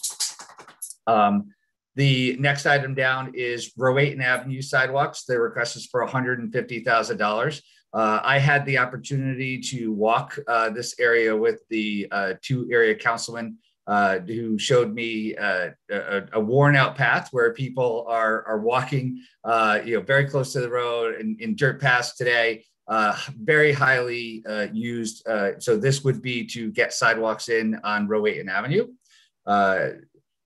The next item up is the River Valley Trail. This is again a continuation of the program support, the city's support for the Norwalk River Valley Trail. The next item is the Transportation Master Plan for $90,000. As you are aware, the city is currently in contract for updating the Transportation Master Plan. The request for this was to take items that were in that plan and bring them into design to allow us to look for and search for funding options for those. The next is traffic signal equipment. The request was for $600,000. This is to replace aging infrastructure for our signals. So some of these signals are 30 and 40 years old, reaching their life capacity. So this would be to replace a aging traffic signal. The next item is traffic signal enhancement for $50,000. So this is for items that would improve safety and operations in a signalized intersection location, which may mean it may include blank out boxes, directional signage. It may be enhancement to the ADA accessible push buttons. So there is a requirement coming from the federal government now that the push buttons have to be ADA accessible, which means it's there has to be a tone and an ability to direct a pedestrian to a sight impaired pedestrian to cross the street. So it would be to include those as well. And then the last item for the department is $350,000 for the West Belden Mott Wall Street intersection. I'm sure that you're probably well aware, as I became well aware in a very short period of time, very confusing intersection. My understanding is that we had a pedestrian fatality at this location, nearly impossible for a pedestrian to safely cross this intersection. I think it's designed for high speeds, in entering Wall Street. So this will be to design a new intersection for Wall Street. So I'm happy to answer any questions that you have on this or any of the other items. James, I have a quick question. Safe routes to school. Is there a plan in place, implementation? Like, I know you're new to this city, but are you aware of how they plan to proceed? Because obviously every year we always add to this budget, and never a little. Personally, I like a little background, a little history on what's been done with the money we've allocated over the years and what's being planned for this funding if it's approved. Okay, so I'll be happy to I'll work with the department and get you a list of what has been done to date and what has been done planned. I know that we're currently working on Hamilton Street to get those. But this is just this will be to work with the the council members to identify those opportunities where we're also seeing higher. We're looking right now at the data that supports how many children are walking to school, making sure that the investments that we make are, first and foremost by where we're going to get the biggest bang for the buck or the biggest return that we have, keeping as many people safe as possible. I do think it's critically important. The city's walk score is one of the so as we know, Norwalk is the 6th largest city in the state, but yet out of the 6th largest city in the state, we have among the lowest walk score that we have, and I think that lowest walk score is really related to the ability for people to safely use the system. In back of City Hall, we have a loop around the park where people walk, and I've been engaging a number of people about their reasons for walking around that, because I've never been out there where I have not seen someone walking around. The people are walking around because they're driving to City Hall to walk in a circle because they're not comfortable walking in their neighborhood, right? So I think that these investments will pay off for us in the long term, but the initial investment is for schools. But sir, I can get you a list of what we've done to date with this funding, and I'll provide that for you for next week, if that's okay. That'd be great. I appreciate it. John, if I could help just a little bit, we are looking at Highland Ave and Flax Hill, and we're looking from Bride McMahon down to Roten. So we're looking at bike lanes and also bike sharrows and being able to look at safety along that route. So it's just one example of being able to look at an area that has a high number of schools in a certain distance from one another. I think the trick of this is that the Safe Routes to Schools is focused on the fact that within a certain distance of the school, we do not provide buses for the students. So the whole entire reason for this particular line item is to be able to support sidewalk enhancement and also safety within those 1 mile buffers. And the 1 mile buffer is actually changes depending on the school and the age of the school children. But right now we're working on Highland Ave and Flax Hill. That's great. That's great. Okay. Any questions for James? I have a question. John. Oh, sorry. Go ahead. Hi. So, Mr. Travers, so can you just explain a little bit for the transportation master plan? So you were approved for 210 last year, right? For this current budget. You're Correct. Requesting 90, but you also have 295 available?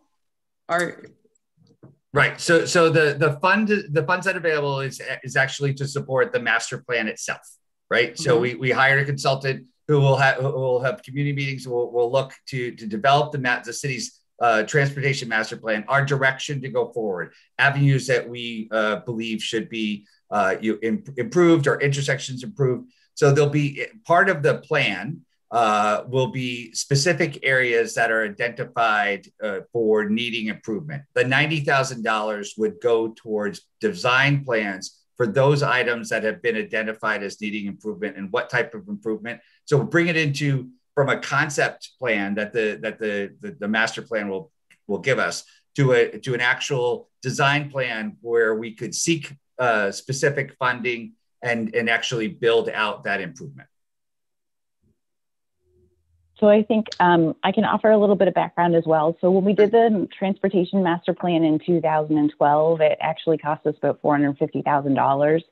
And the way that we got that plan completed was that the plan had a bunch of recommendations in it. And then the recommendations actually had designs that were done as part of that project, right? So when we looked at bringing forward the transportation master plan in FY21, we had that line item that was I believe it was $500,000. And the question came to us, can you tease out a little bit on how you're programming and how you're organizing the transportation master plan so it doesn't cost so much money up front? So the way in which we did that is we sort of peeled apart the recommendation piece versus the design piece. So the funding that we received last year is what we actually used to contract with FHI, which is the group that will do the transportation master plan. but we won't get any design that we'll be able to put out for bids directly from that particular study. So the 90,000 would actually support the design so that we can advance those recommendations through and be able to bid them as the transportation master plan becomes completed. So it really is an extension of the funding there. Follow up with that. So, I mean, Jessica, you mentioned 2012 was the last master plan that was completed. Do we have like any information or facts, or I guess information on how much of that master plan was actually implemented? We do. I don't have it right on me at this second, but definitely I know that Mr. Yosek actually pulled together that information based on a couple questions that we had earlier, actually last year in the budget season. So he did pull together that information. And I believe that, you know, I think all of the recommendations were actually implemented to some extent, except for the Belden-Mott intersection. So that was the very last project that was identified in that master plan that we did not seek funding for. And I think that it was probably the size and scale of it, but we can get you that information, absolutely. And so are we thinking the cost is going to be upwards of 400 or so thousand for this go round of a master plan, of a study? Yeah, so I think it depends on the way in which you look at it, right? I think that the way that we did it before was, of all the recommendations that come out of the plan, can you please do design for them?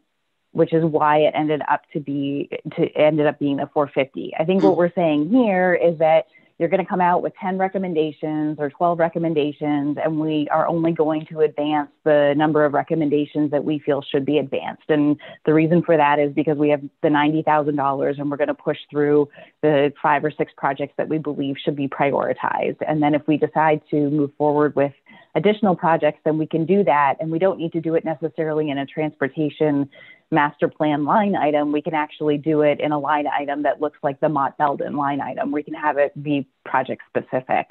Some of the things that we're looking at for the transportation plan are Seaview Ave. We're also looking from Liberty Square access down to Pasture Beach. We wanted to look at Wall Street. We wanted to look down Washington and also MLK. So there's a few targeted areas. The transportation master plan will be for the complete city, but there are a few particular neighborhoods and areas that we think have a number of challenges that we want to focus on. So we were really trying to pull a number that would allow us to advance a number of the recommendations to design without committing to every single recommendation. And is there some flexibility? I know we'll come back to this every year, but as far, you know, because we keep developing, you know, East Norwalk is changing constantly, South Norwalk is changing constantly, and I envision the traffic patterns will be changing pretty quickly. So is that part of that will parts out some of the actual work that you need to have done? Okay. Yeah, exactly. Yeah. Yeah, but I think you absolutely hit the nail on the head, right? Norwalk looks a lot different now than it did in 2012. So we really need to. I think that it's time with the East Avenue TOD and some of the development going on in Sono, and also some of the information that we've received about access through East Norwalk. I think it's time to be able to look at some of those corridors a little bit more closely. Thank you. Me, it's more like, you know, with such a hefty price tag, what actual benefit will come of any plan? And to Darlene's point, I mean, with Norwalk changing so rapidly, it seems sometimes more times than not, unfortunately, things have changed so much that when the plan's actually complete, it's almost obsolete. But I guess like many of us, we're you know, excited to see what this plan will bring. Okay, that being said, so I guess so. Do we cover parking authority? Is that next? Do we cover that? So we have parking. We have parking authority, which we can do next, and then Sabrina can speak to business development and tourism. So there are only 2 items under the parking authority, and one of them is related to revenue control equipment, which is the pay stations, and some of the pay stations are antiquated and need to be replaced. And in addition to that, we were also anticipating replacing some of the equipment with contactless due to the pandemic and COVID. We think that we should be upgrading some of the technology so that folks aren't having to have contact with the machines. And the second one is parking wayfinding signage. This is an effort that the Parking Authority has been very eager to be able to approach. And if you've noticed, we have a lot of different signage throughout the urban core. And the idea here is to be able to take this $250,000 and not do a plan and not do a study, but actually implement and install new signage for the Parking Authority that allows people to understand where the parking assets are and be able to understand how those parking assets work. So it's something that the Parking Authority has been talking about for the last couple of years. They identified it in a strategic plan last year. And I believe that, this particular funding line item will make a really big difference for us in being able to drive people to the parking garages, but also making the urban streets and the urban core look a little bit cleaner and nicer.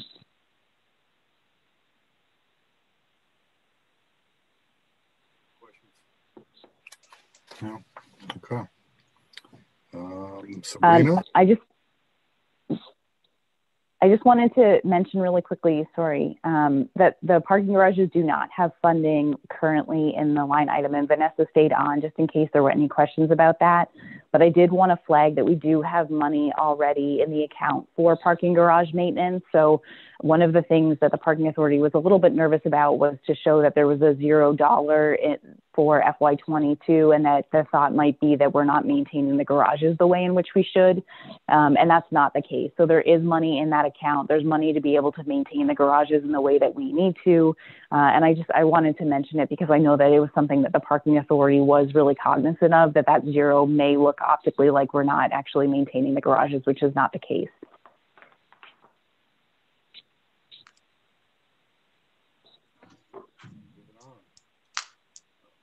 So thank you everybody.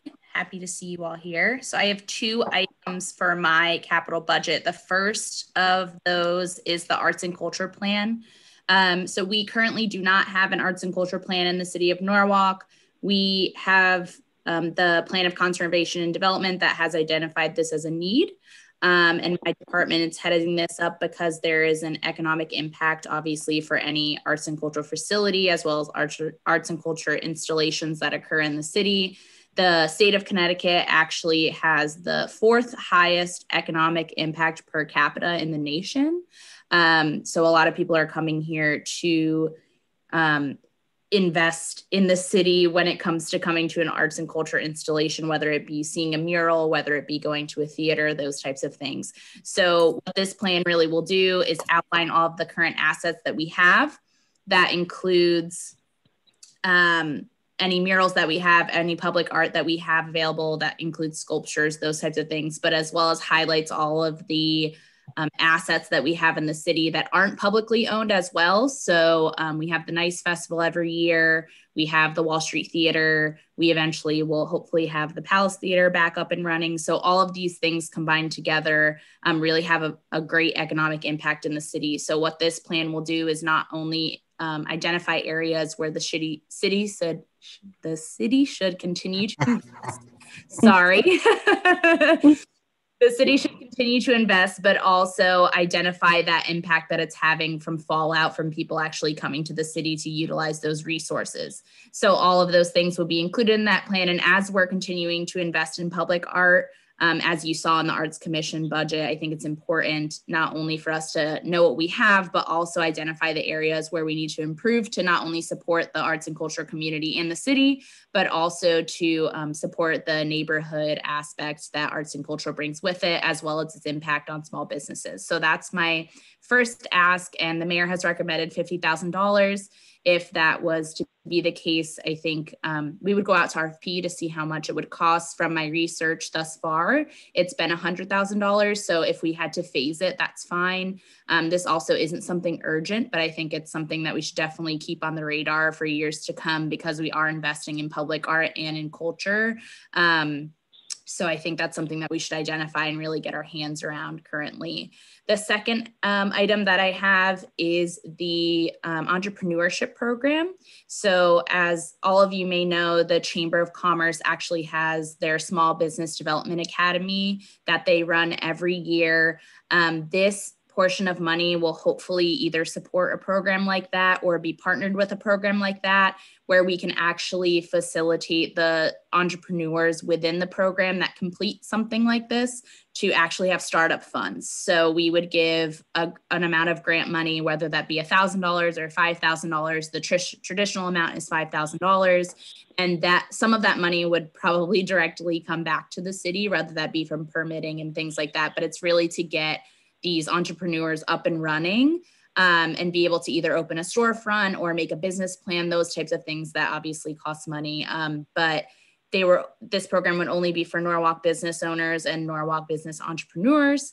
And I foresee that this will hopefully spark kind of interest in entrepreneurs to get started. People who participate in these programs usually have a greater percentage of success. And a lot of these folks also are minority owned businesses as well, or women owned. So it's really supporting within the residents of our community, but also supporting kind of the business fallout that we hopefully will get from installing a program like this. If you're interested in kind of programs that have happened in the past, either throughout the state or throughout other states, I have that information if you want to look at it. But that's what this ask is for. The mayor had recommended $100,000. I had asked for $250,000 and continued that $250 ask for the 5-year projection. If I was to only receive the $100,000, we would just be able to assist less people, or also have just smaller grant amounts. So that's that. So if you guys have any questions, I'm happy to answer them. Sabrina, just one thing to add on to that. So it is a lump sum $200,000 that you're asking for, but $100,000 is actually to work with the company or the organization that would actually run the programming and run the training and run all of the actual educational piece of it.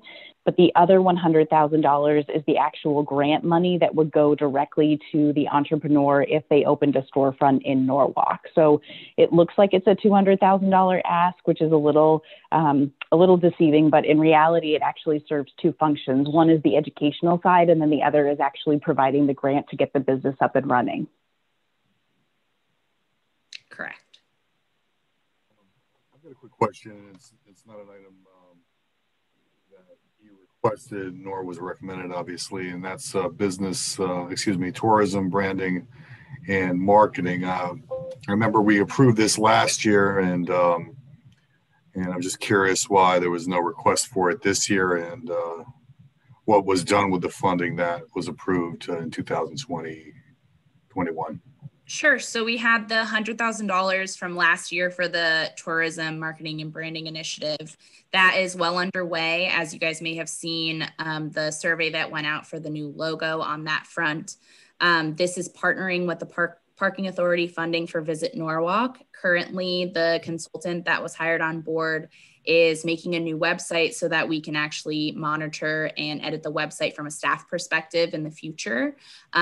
This was not asked for years to come because it moved over into my operating budget to keep the consultant on. We're actually asking them to do a lot less going forward just because we're taking more of that responsibility in-house, number one, but number two, a lot of those upfront costs were actually completed in this first fiscal year. So we won't have, creating the website, creating the social, all of those types of things. It's more of just a monitoring and oversight at this point next year at this point in time.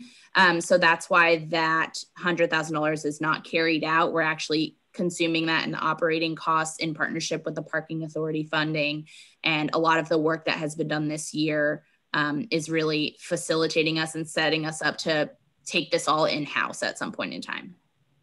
I'd like to get some updates periodically about what's been going on with that, because that's always something that's been important to me, branding Norwalk and being, reaching out regionally to, let people know about Norwalk. Sure. So I'm happy to come to the planning committee with that. I'm really excited about it. I think it's going really well. And a second anecdote that I'd add to that is I asked for a pretty hefty advertising budget in my operating request this year. And that was mainly due to all of these efforts that are going on now. I actually want to advertise and put our brand out there and try to get people to actually come to Norwalk, which hasn't been done in the past. So I'm really excited about that. And I think all of these initiatives together with some advertising force behind it, it's going to be really great for, economic impact to our small businesses, but also just drawing people to the city in general. So. Agree. A question. Yeah. Charlene? Can you tell me what the difference is between the under economic and community development, the small business Main Street program, and the entrepreneur micro grant program? Yeah. So the Entrepreneurship Micro Grant Program is a partnership with an organization that will actually lead a program that will educate entrepreneurs and minorities, women-owned businesses, and we can focus on where that is in particular. The folks that go through that educational program, once they graduate from the program or receive the certification from the program, if they open a storefront in the city of Norwalk, then we would provide them with a seed-like grant that would help them get started. So that's a very, very specific program set of money that would do those two things. The Small Business Main Street program is much bigger and much broader and much wider. That's the program where we have the storefront improvement program, where we put $50,000 to help support small storefront improvement. It's actually a really great grant, and really we like the program because it's a match program. So it's actually more than $100,000 worth of storefront improvement for the $50,000 worth of investment that we put in. But out of that program, we also were able to buy the garbage cans. We were able to do the holiday decorations. We were also able to do the COVID small business grants for $75,000. So that money is a little bit more flexible and is generally in response to being able to go out and talk to the community about what is needed. It's more focused on streetscape improvements and neighborhood improvements at the local level, planters, being able to put lights out, being able to think about parklets, being able to think about activating public space, and that type of thing. So it's less programmed, I would say, than the entrepreneurial program that we're looking at under Sabrina's umbrella, but I think it's, they serve their different purposes. Thank you.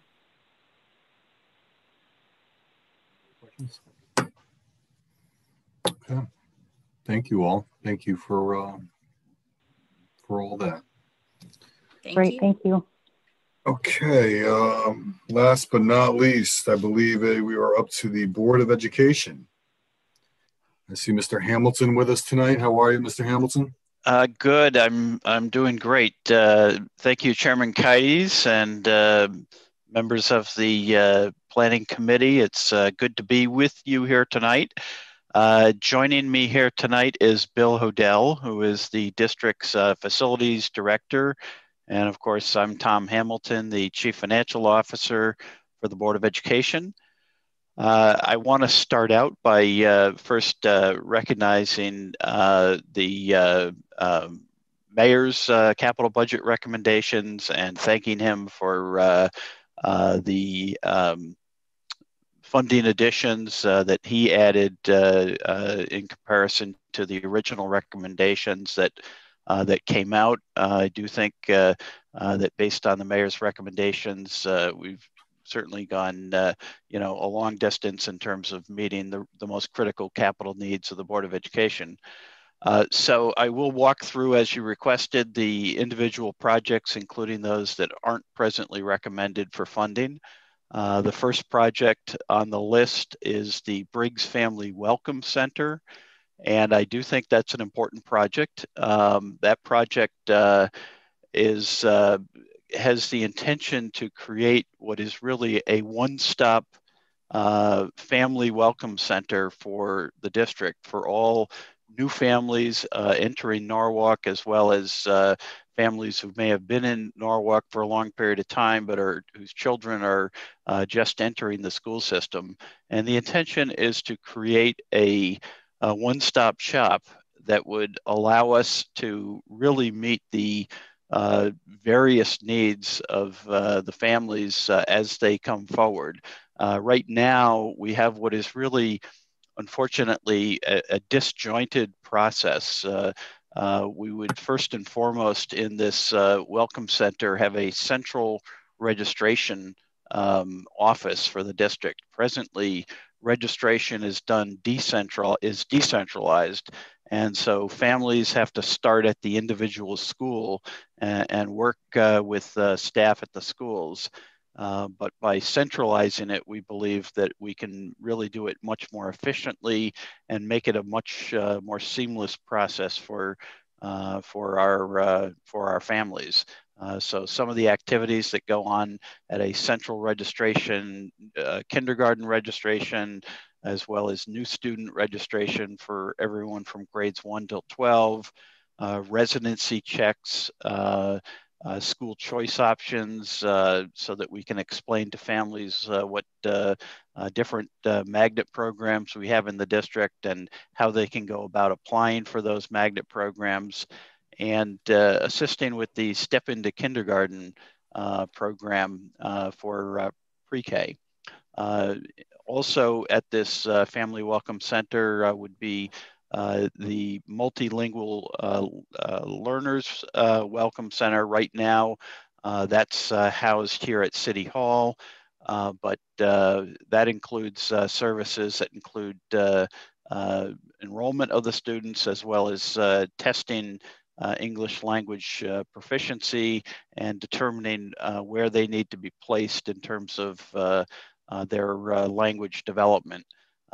Specialized learning services would also be located at this Welcome Center with a bilingual social worker and a special education ombudsperson who would work with families coming into the district on those issues and get them connected up to the correct services. Our transportation office would be located there. So families that have questions about bus stops and so on, bus passes and eligibility rules and waivers and so on, as well as understanding the scheduling of bus routes and route planning. That would all take place at the Welcome Center. Food service would be located there, where we deal with free and reduced lunch enrollment, billing and payments, and providing menu information for breakfasts and lunches. Student health services would be there. As new students are registered, we have to obtain information on vaccinations and other services. So having health services located in the Welcome Center would also be important. Technology depot. Technology, of course, has become critical to the way that we educate students today, with the district now being a one-to-one district, meaning we have one device for every student. This would be there would be a depot here to provide replacement laptops and Chromebooks for units that are no longer working. Student records, transcripts, and requests for current student records would be managed out of the Welcome Center. We would have volunteer recruitment and applications and background checks conducted at the Welcome Center. And we would have family support programming for Parent University, for other connections to health and nutrition programs in the community, to really try to make this a one-stop shop for all of our families. And so we think that's a very important initiative. We understand that it hasn't been recommended for funding, and understand why, that with the amount of the request, it was not something that could be entertained and included in the budget this year. We are separately pursuing options to try to make this Welcome Center come to fruition and do so in a way that doesn't require any capital ask, at least in for the next year or more.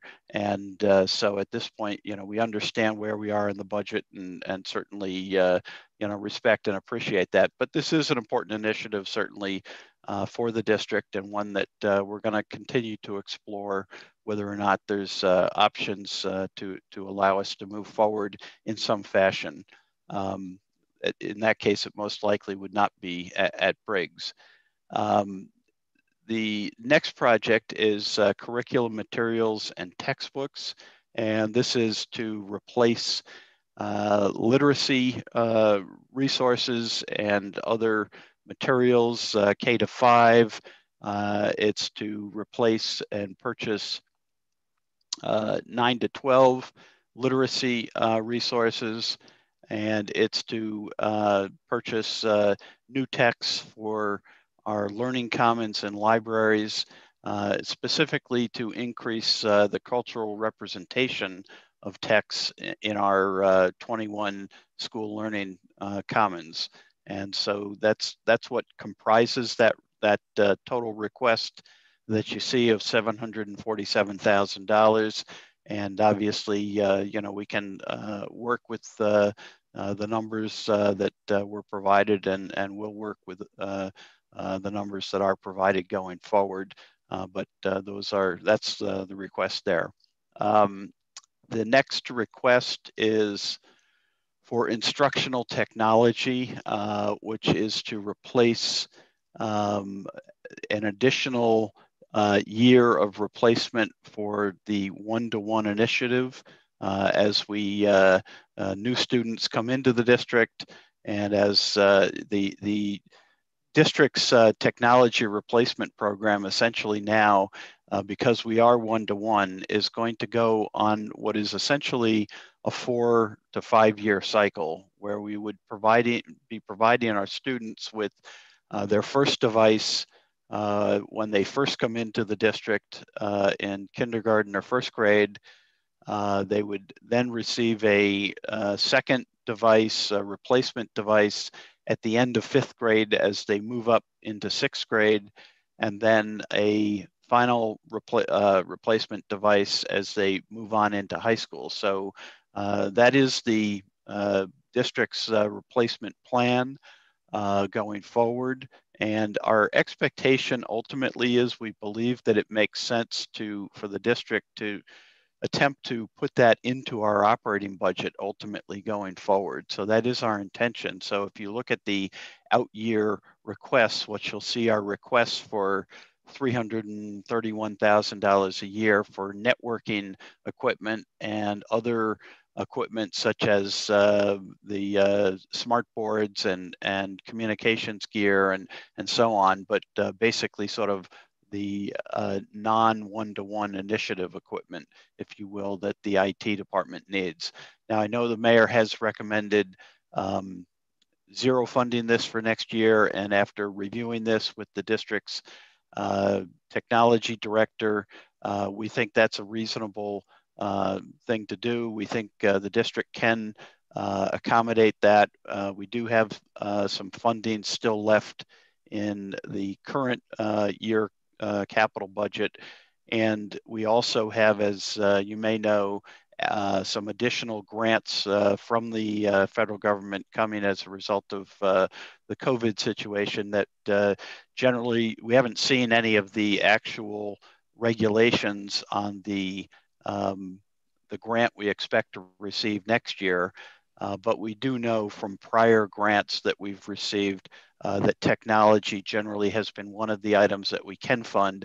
And so we believe that the district's technology needs can be met through a combination of grant funds for next year and existing capital budget funds. So I think, we understand the mayor's recommendation there and think we can certainly work with that. Can I just ask a question, Tom? Regarding the Chromebooks, the laptops, whatever they happen to be, when they are turned in, are they repurposed? Are they worked on? Is there some kind of reimbursement policy that that you have set up to return them? If they are still in good working condition, they will be refurbished and reused. Although for a device that is 4 years, 5 years old, we're pretty much approaching end of life for a Chromebook at that point. But certainly for desktop units and laptops, we regularly bring those back and refurbish them and then redeploy them where they can still get several more years of use out of them. Thanks. Okay. I just wonder, like, where do all those Chromebooks go? I know they don't last long. Where do they all go? It's a lot of Chromebooks. I would have to check with Ralph Valancisi on that. I assume they go to some sort of recycling center after the whatever, if there's any memory on them. I don't think they have hard drives, but we would wipe anything off them that was proprietary, certainly, and then I believe they go to some sort of computer recycling center. But I would have to double check on that with Ralph. If you want me to do that, I can do that, certainly. Sure, thanks. Okay. So moving on, the next project is the air conditioning program, which is one that you've heard about before. This is a program to provide what is really a interim solution in some respects, because it's the installation of portable and modular air conditioning units into classrooms and other instructional spaces in those buildings that are not equipped with central air conditioning systems. And so we have a number of buildings that do have central air, and that certainly is the preferred solution, is to have all of the spaces air conditioned appropriately with central air conditioning system. And for any of the buildings that we are doing major renovation work on, or any new buildings that we're building, certainly we are putting in full central air conditioning. And you may be aware, probably are familiar with the recently completed project at Ponus Ridge School, Ponus Ridge Middle School. And a big part of that project was, in fact, to put central air conditioning into the existing middle school building.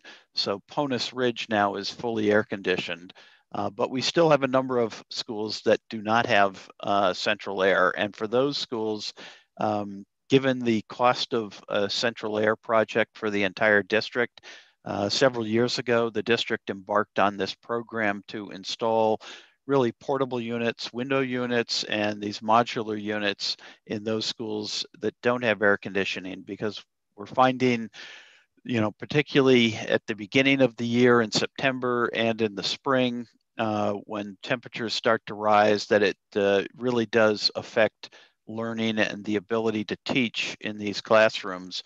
When it gets up to 85, 90 degrees in a classroom, it just becomes very difficult. And we are using these buildings more and more in the summer with extensive summer school programs as well.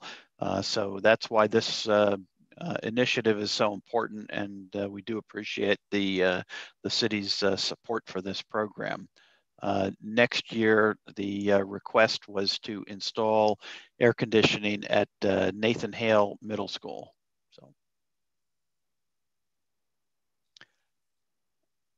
the next project is our asbestos abatement program. And again, this is a very important program to the city, because we have a fairly large number of schools that do still have asbestos floor tile. In particular is the predominant thing that we're talking about here. And in a number of the schools, that floor tile is deteriorating, and we've got, cracking floor tiles, and in some cases floor tiles that are starting to pop up. And when that happens, it really is a situation that we have to address immediately, because it does present a safety hazard once the floor tiles start to pop up. And so what we really want to do over the next 5 years is to replace all of the asbestos floor tiles in all of the schools and just simply get it out of the buildings and get it replaced with new flooring.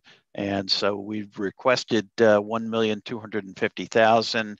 I think the mayor recommended something less than that, or I don't have those figures in front of me, but let me see, I think I have them. Looks like I think he's recommended 740,000. So certainly we will go as far as we can with the money we're provided, and are very appreciative of the funding that we do receive.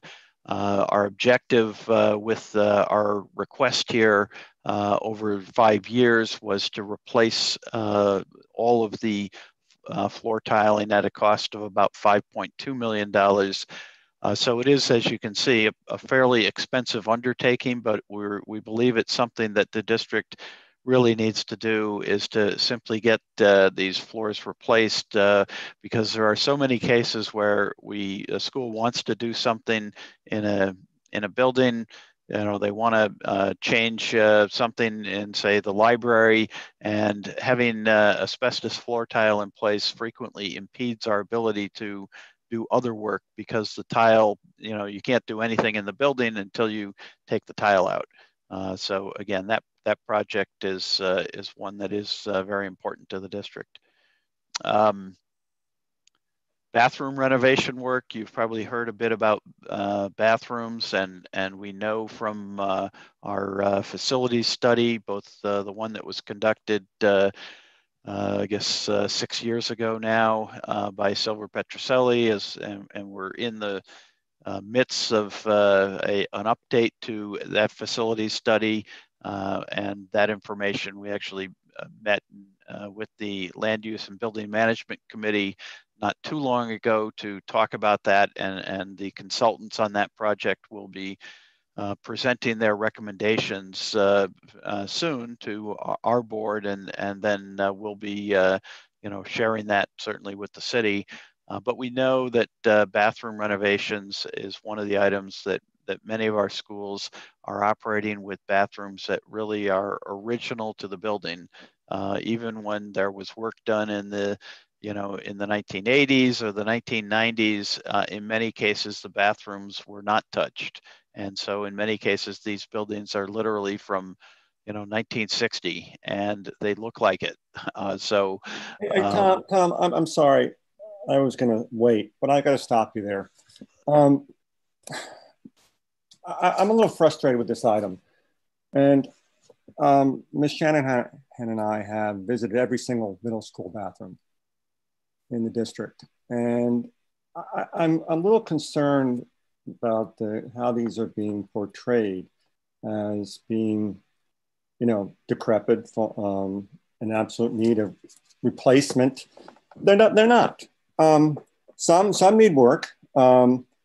I think there's a misconception with some parents because of COVID. I mean, I think there's been there had been measures taken in some of these bathrooms in terms of like covering up sinks so they look like they don't work. There have been faucets removed for the same reason, so they're not used, urinals covered, so forth and so on. And I know that Bill and his team have also been cleaning them twice a day, so they are clean. But I worry that people have a perception of them that they're bad, and they're not. And I worry about that because, I fear that sometimes the first approach is just the default setting is to throw money at it and replace the whole things when they don't need it. At least in my opinion, I think Ms. Shanahan will second that. I think it's too much money, but I think the best way to approach it now is that, I've made the suggestion to Dr. Estrella that Land Use Committee and the Facilities Committee get together with Mr. Hodel and anybody else in the BOE and Alan and talk about these items, and because it's going to go through land use. And I think we need to, as collectively, work together to make sure we're all on the same page with these items. I just want to emphasize, I mean, I want to work with you. I want to work with the parents. I think a lot of this is cosmetic. A lot of it is, quite frankly, maintenance. But it's not all trash and redo. And I think we should just work together to come to an agreement on these things. And we can do that over the next year and work this through. Maybe there'll be leftover money that can be used for other things. But I just had to make the statement. And I have to support Mr. Livingston on this. We walked into every single bathroom and every single stall in each of the 4 middle schools. And really, there isn't a renovation problem here. There really is a maintenance problem here. And I need to address Diane Lauricella's comments that this is a health matter. It is absolutely not a health concern. These bathrooms they're cleaned twice a day. I want to reassure the parents that the children are going to facilities that are safe, clean, and in relatively good repair. They might be dated, but they're in good repair. Yeah, I mean, I can understand that. I appreciate that. You know, I've also heard from parents who, you know, tell me their children, you know, have complained that, you know, the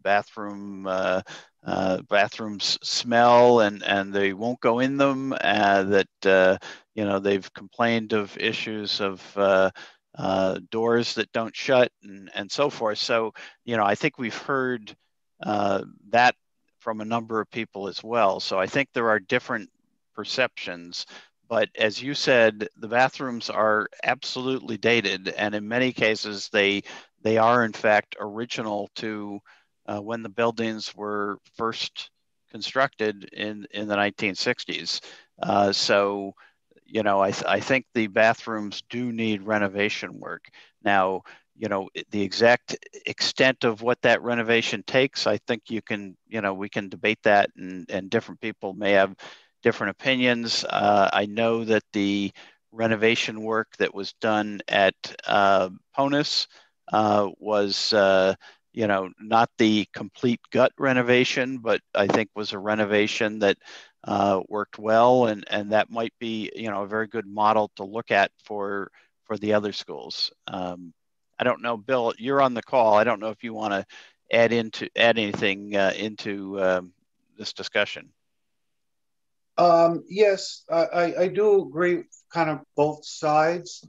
While the bathrooms are original to the building, they have that aged look, but certain upgrades have been done, such as the compartments, the stall doors and partitions have been replaced over the years in some of them, yet the backing of floor and wall tile is original to the school.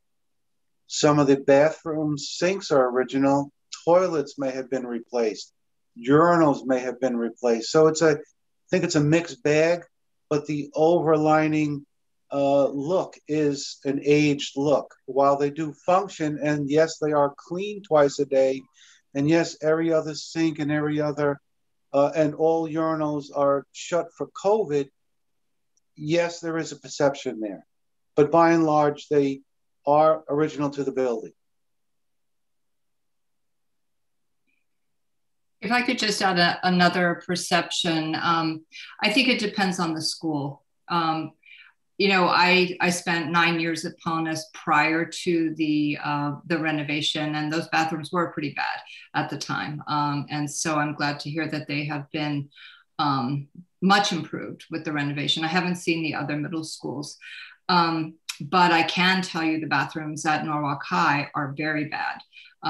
You know, some sinks that are, you know, pulled away from the wall, some sinks that are, you know, there's no running water in some of the sinks. So, you know, yes, there's doors on the stalls and everything works and everything's clean, but, you know, there are some issues. So I think it just depends on which school you're talking about. And I guess I just have a specific question though, Tom.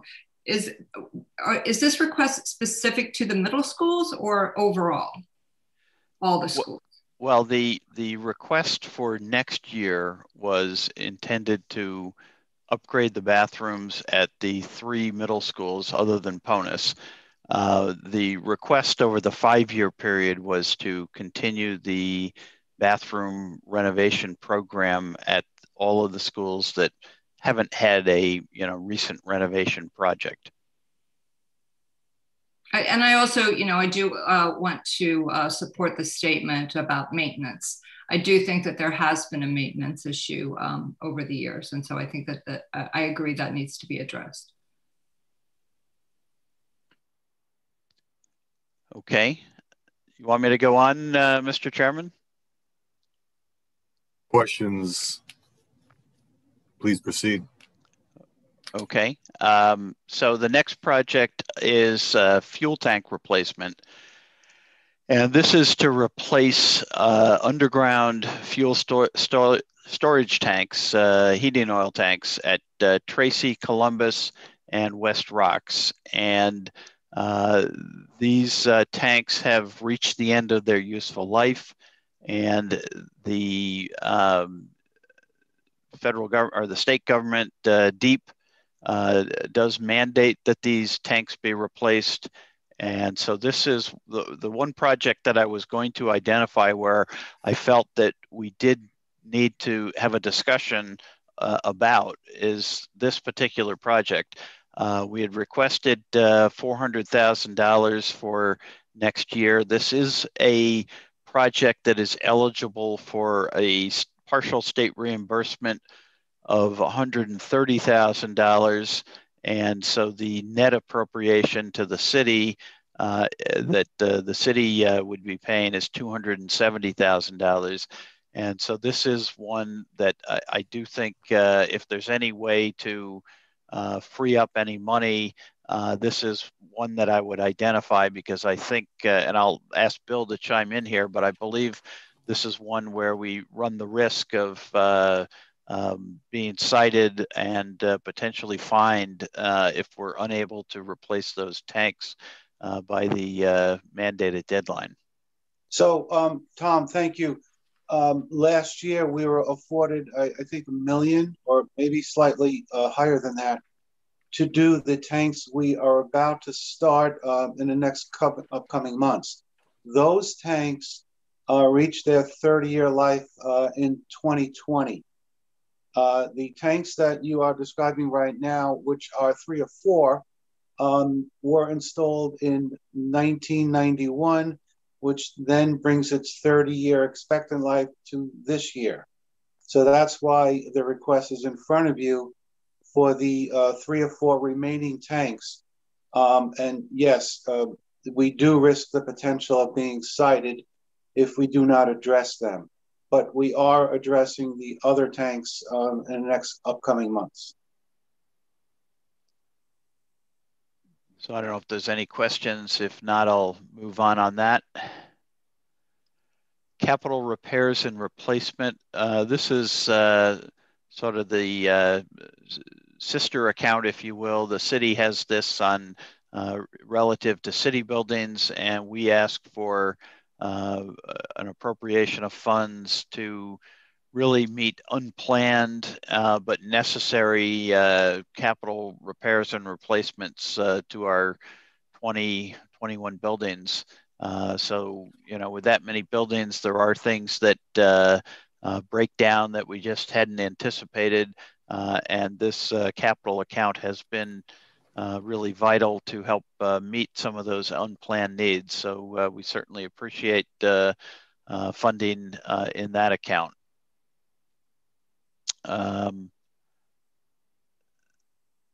Looks like the next one is not for next year. Then the paving, there is a request for $350,000 for paving that I think the mayor had recommended partial funding on that.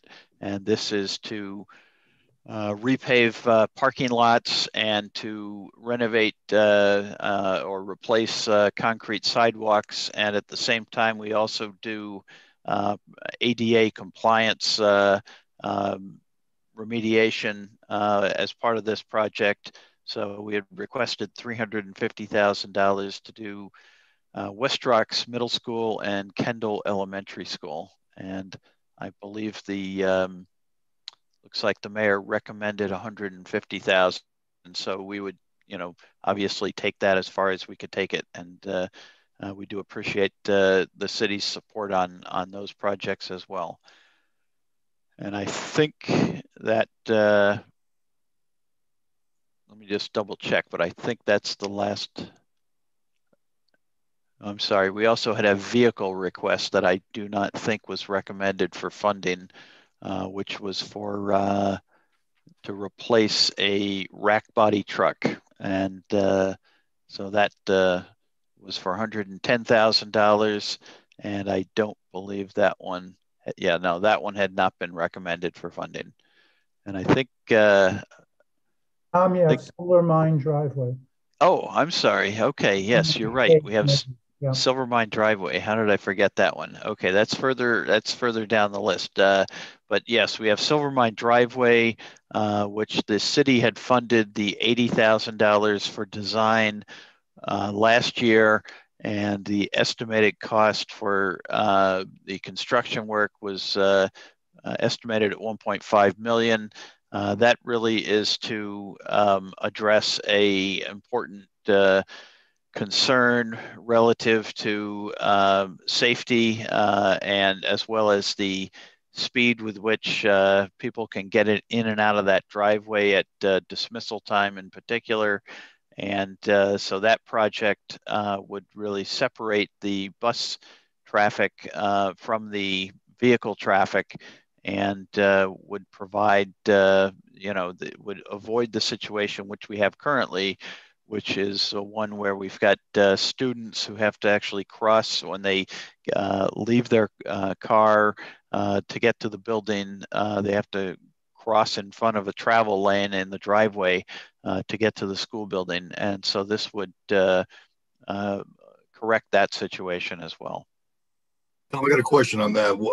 It's my understanding that you were allocated, the number escapes me, something along the lines of $80,000 for a plan for the Silver Mine Driveway, and that plan hasn't been completed. Is that the case? That is the case. The engineering work on that has not been completed. Essentially, with the COVID situation we've been confronted with all year, there just simply were higher priorities for the facilities department to get schools open, get schools cleaned, get thousands of hand sanitizing stations installed, and so forth. So no, we have not been able to complete the design work on that.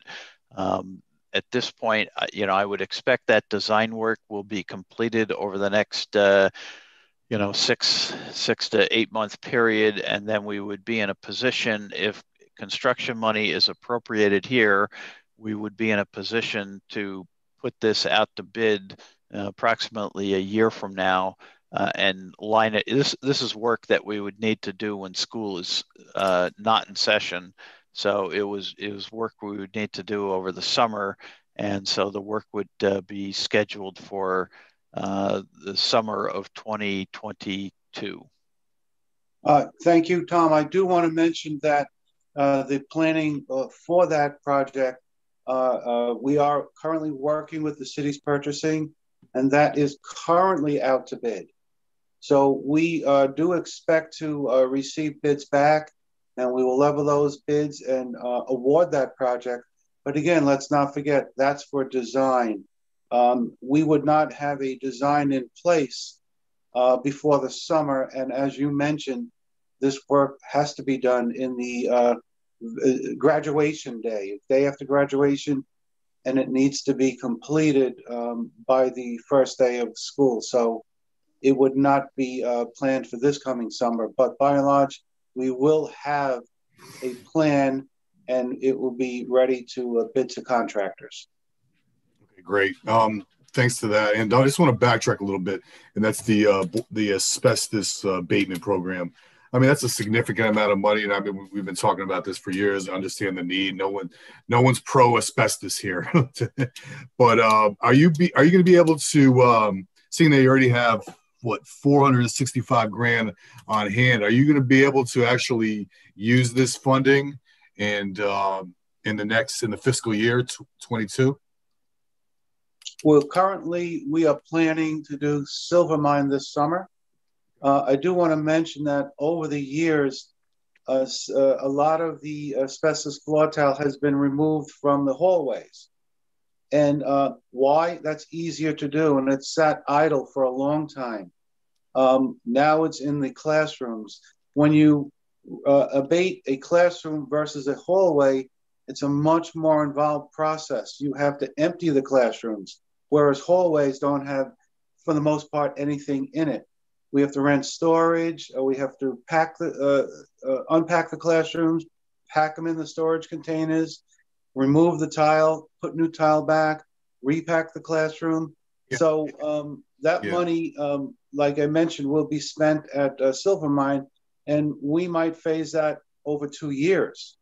That's how involved it is doing classrooms. That's kind of my point, Bill. I mean, like you've listened to everyone and all the other departments and all their needs and a lot of validated needs with other parts of the departments in the city. And I guess my point is, are you gonna, with the complexities of asbestos removal and the limited time frame when you're able to remove this asbestos, are you going to be able to spend $1.25 million on top of the $465,000 you have this year, or maybe can you wait?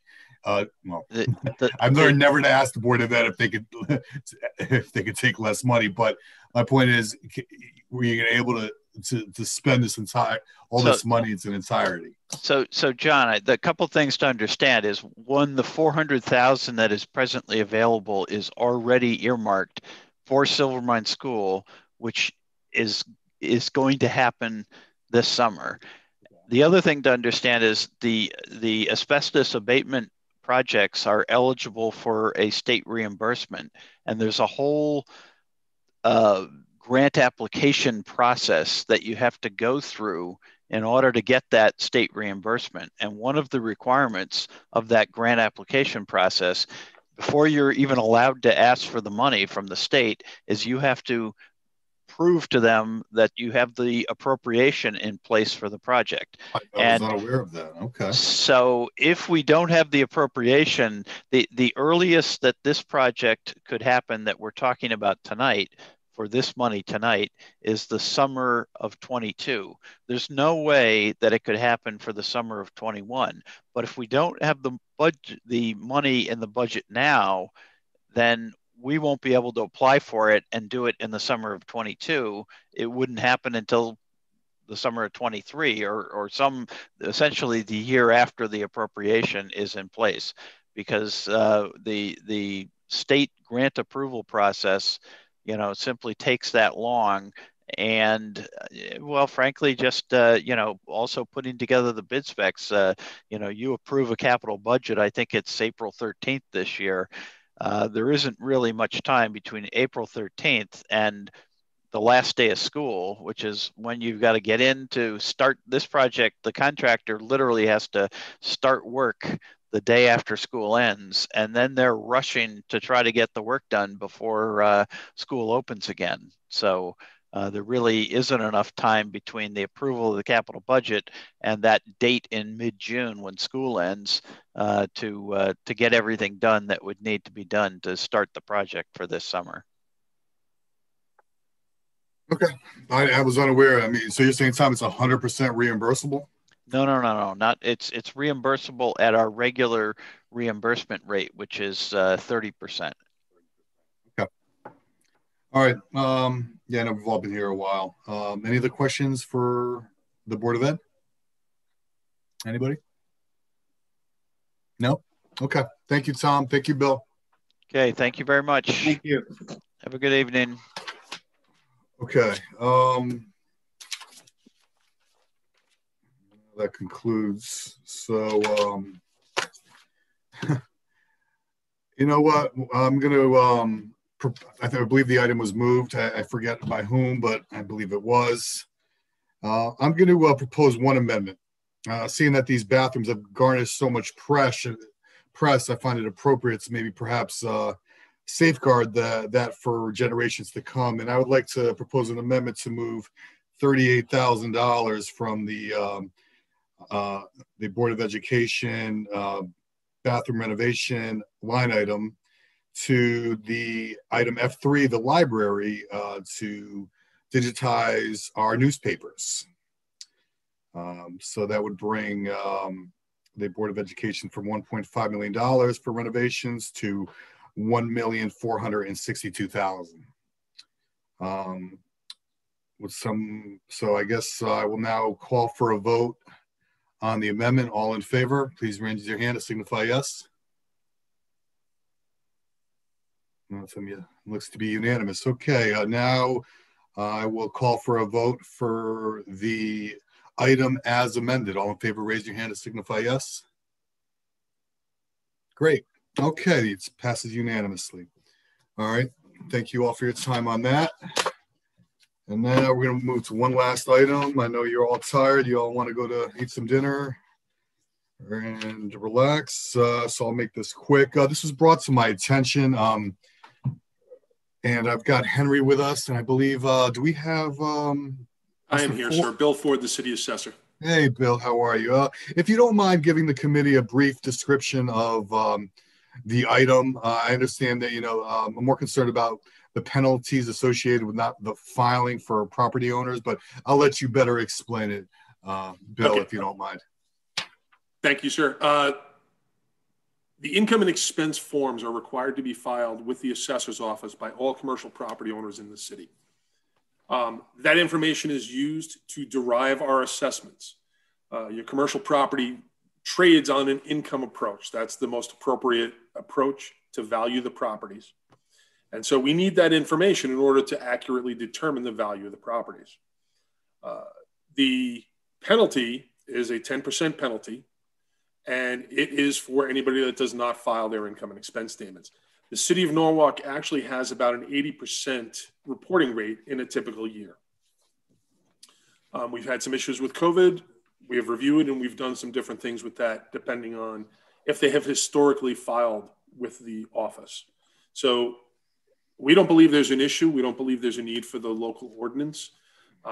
This is the only, if you eliminate the penalty, I assure you the number of filings will go down, and significantly. In jurisdictions that don't have it, they usually have about a 40 to 50% reporting rate.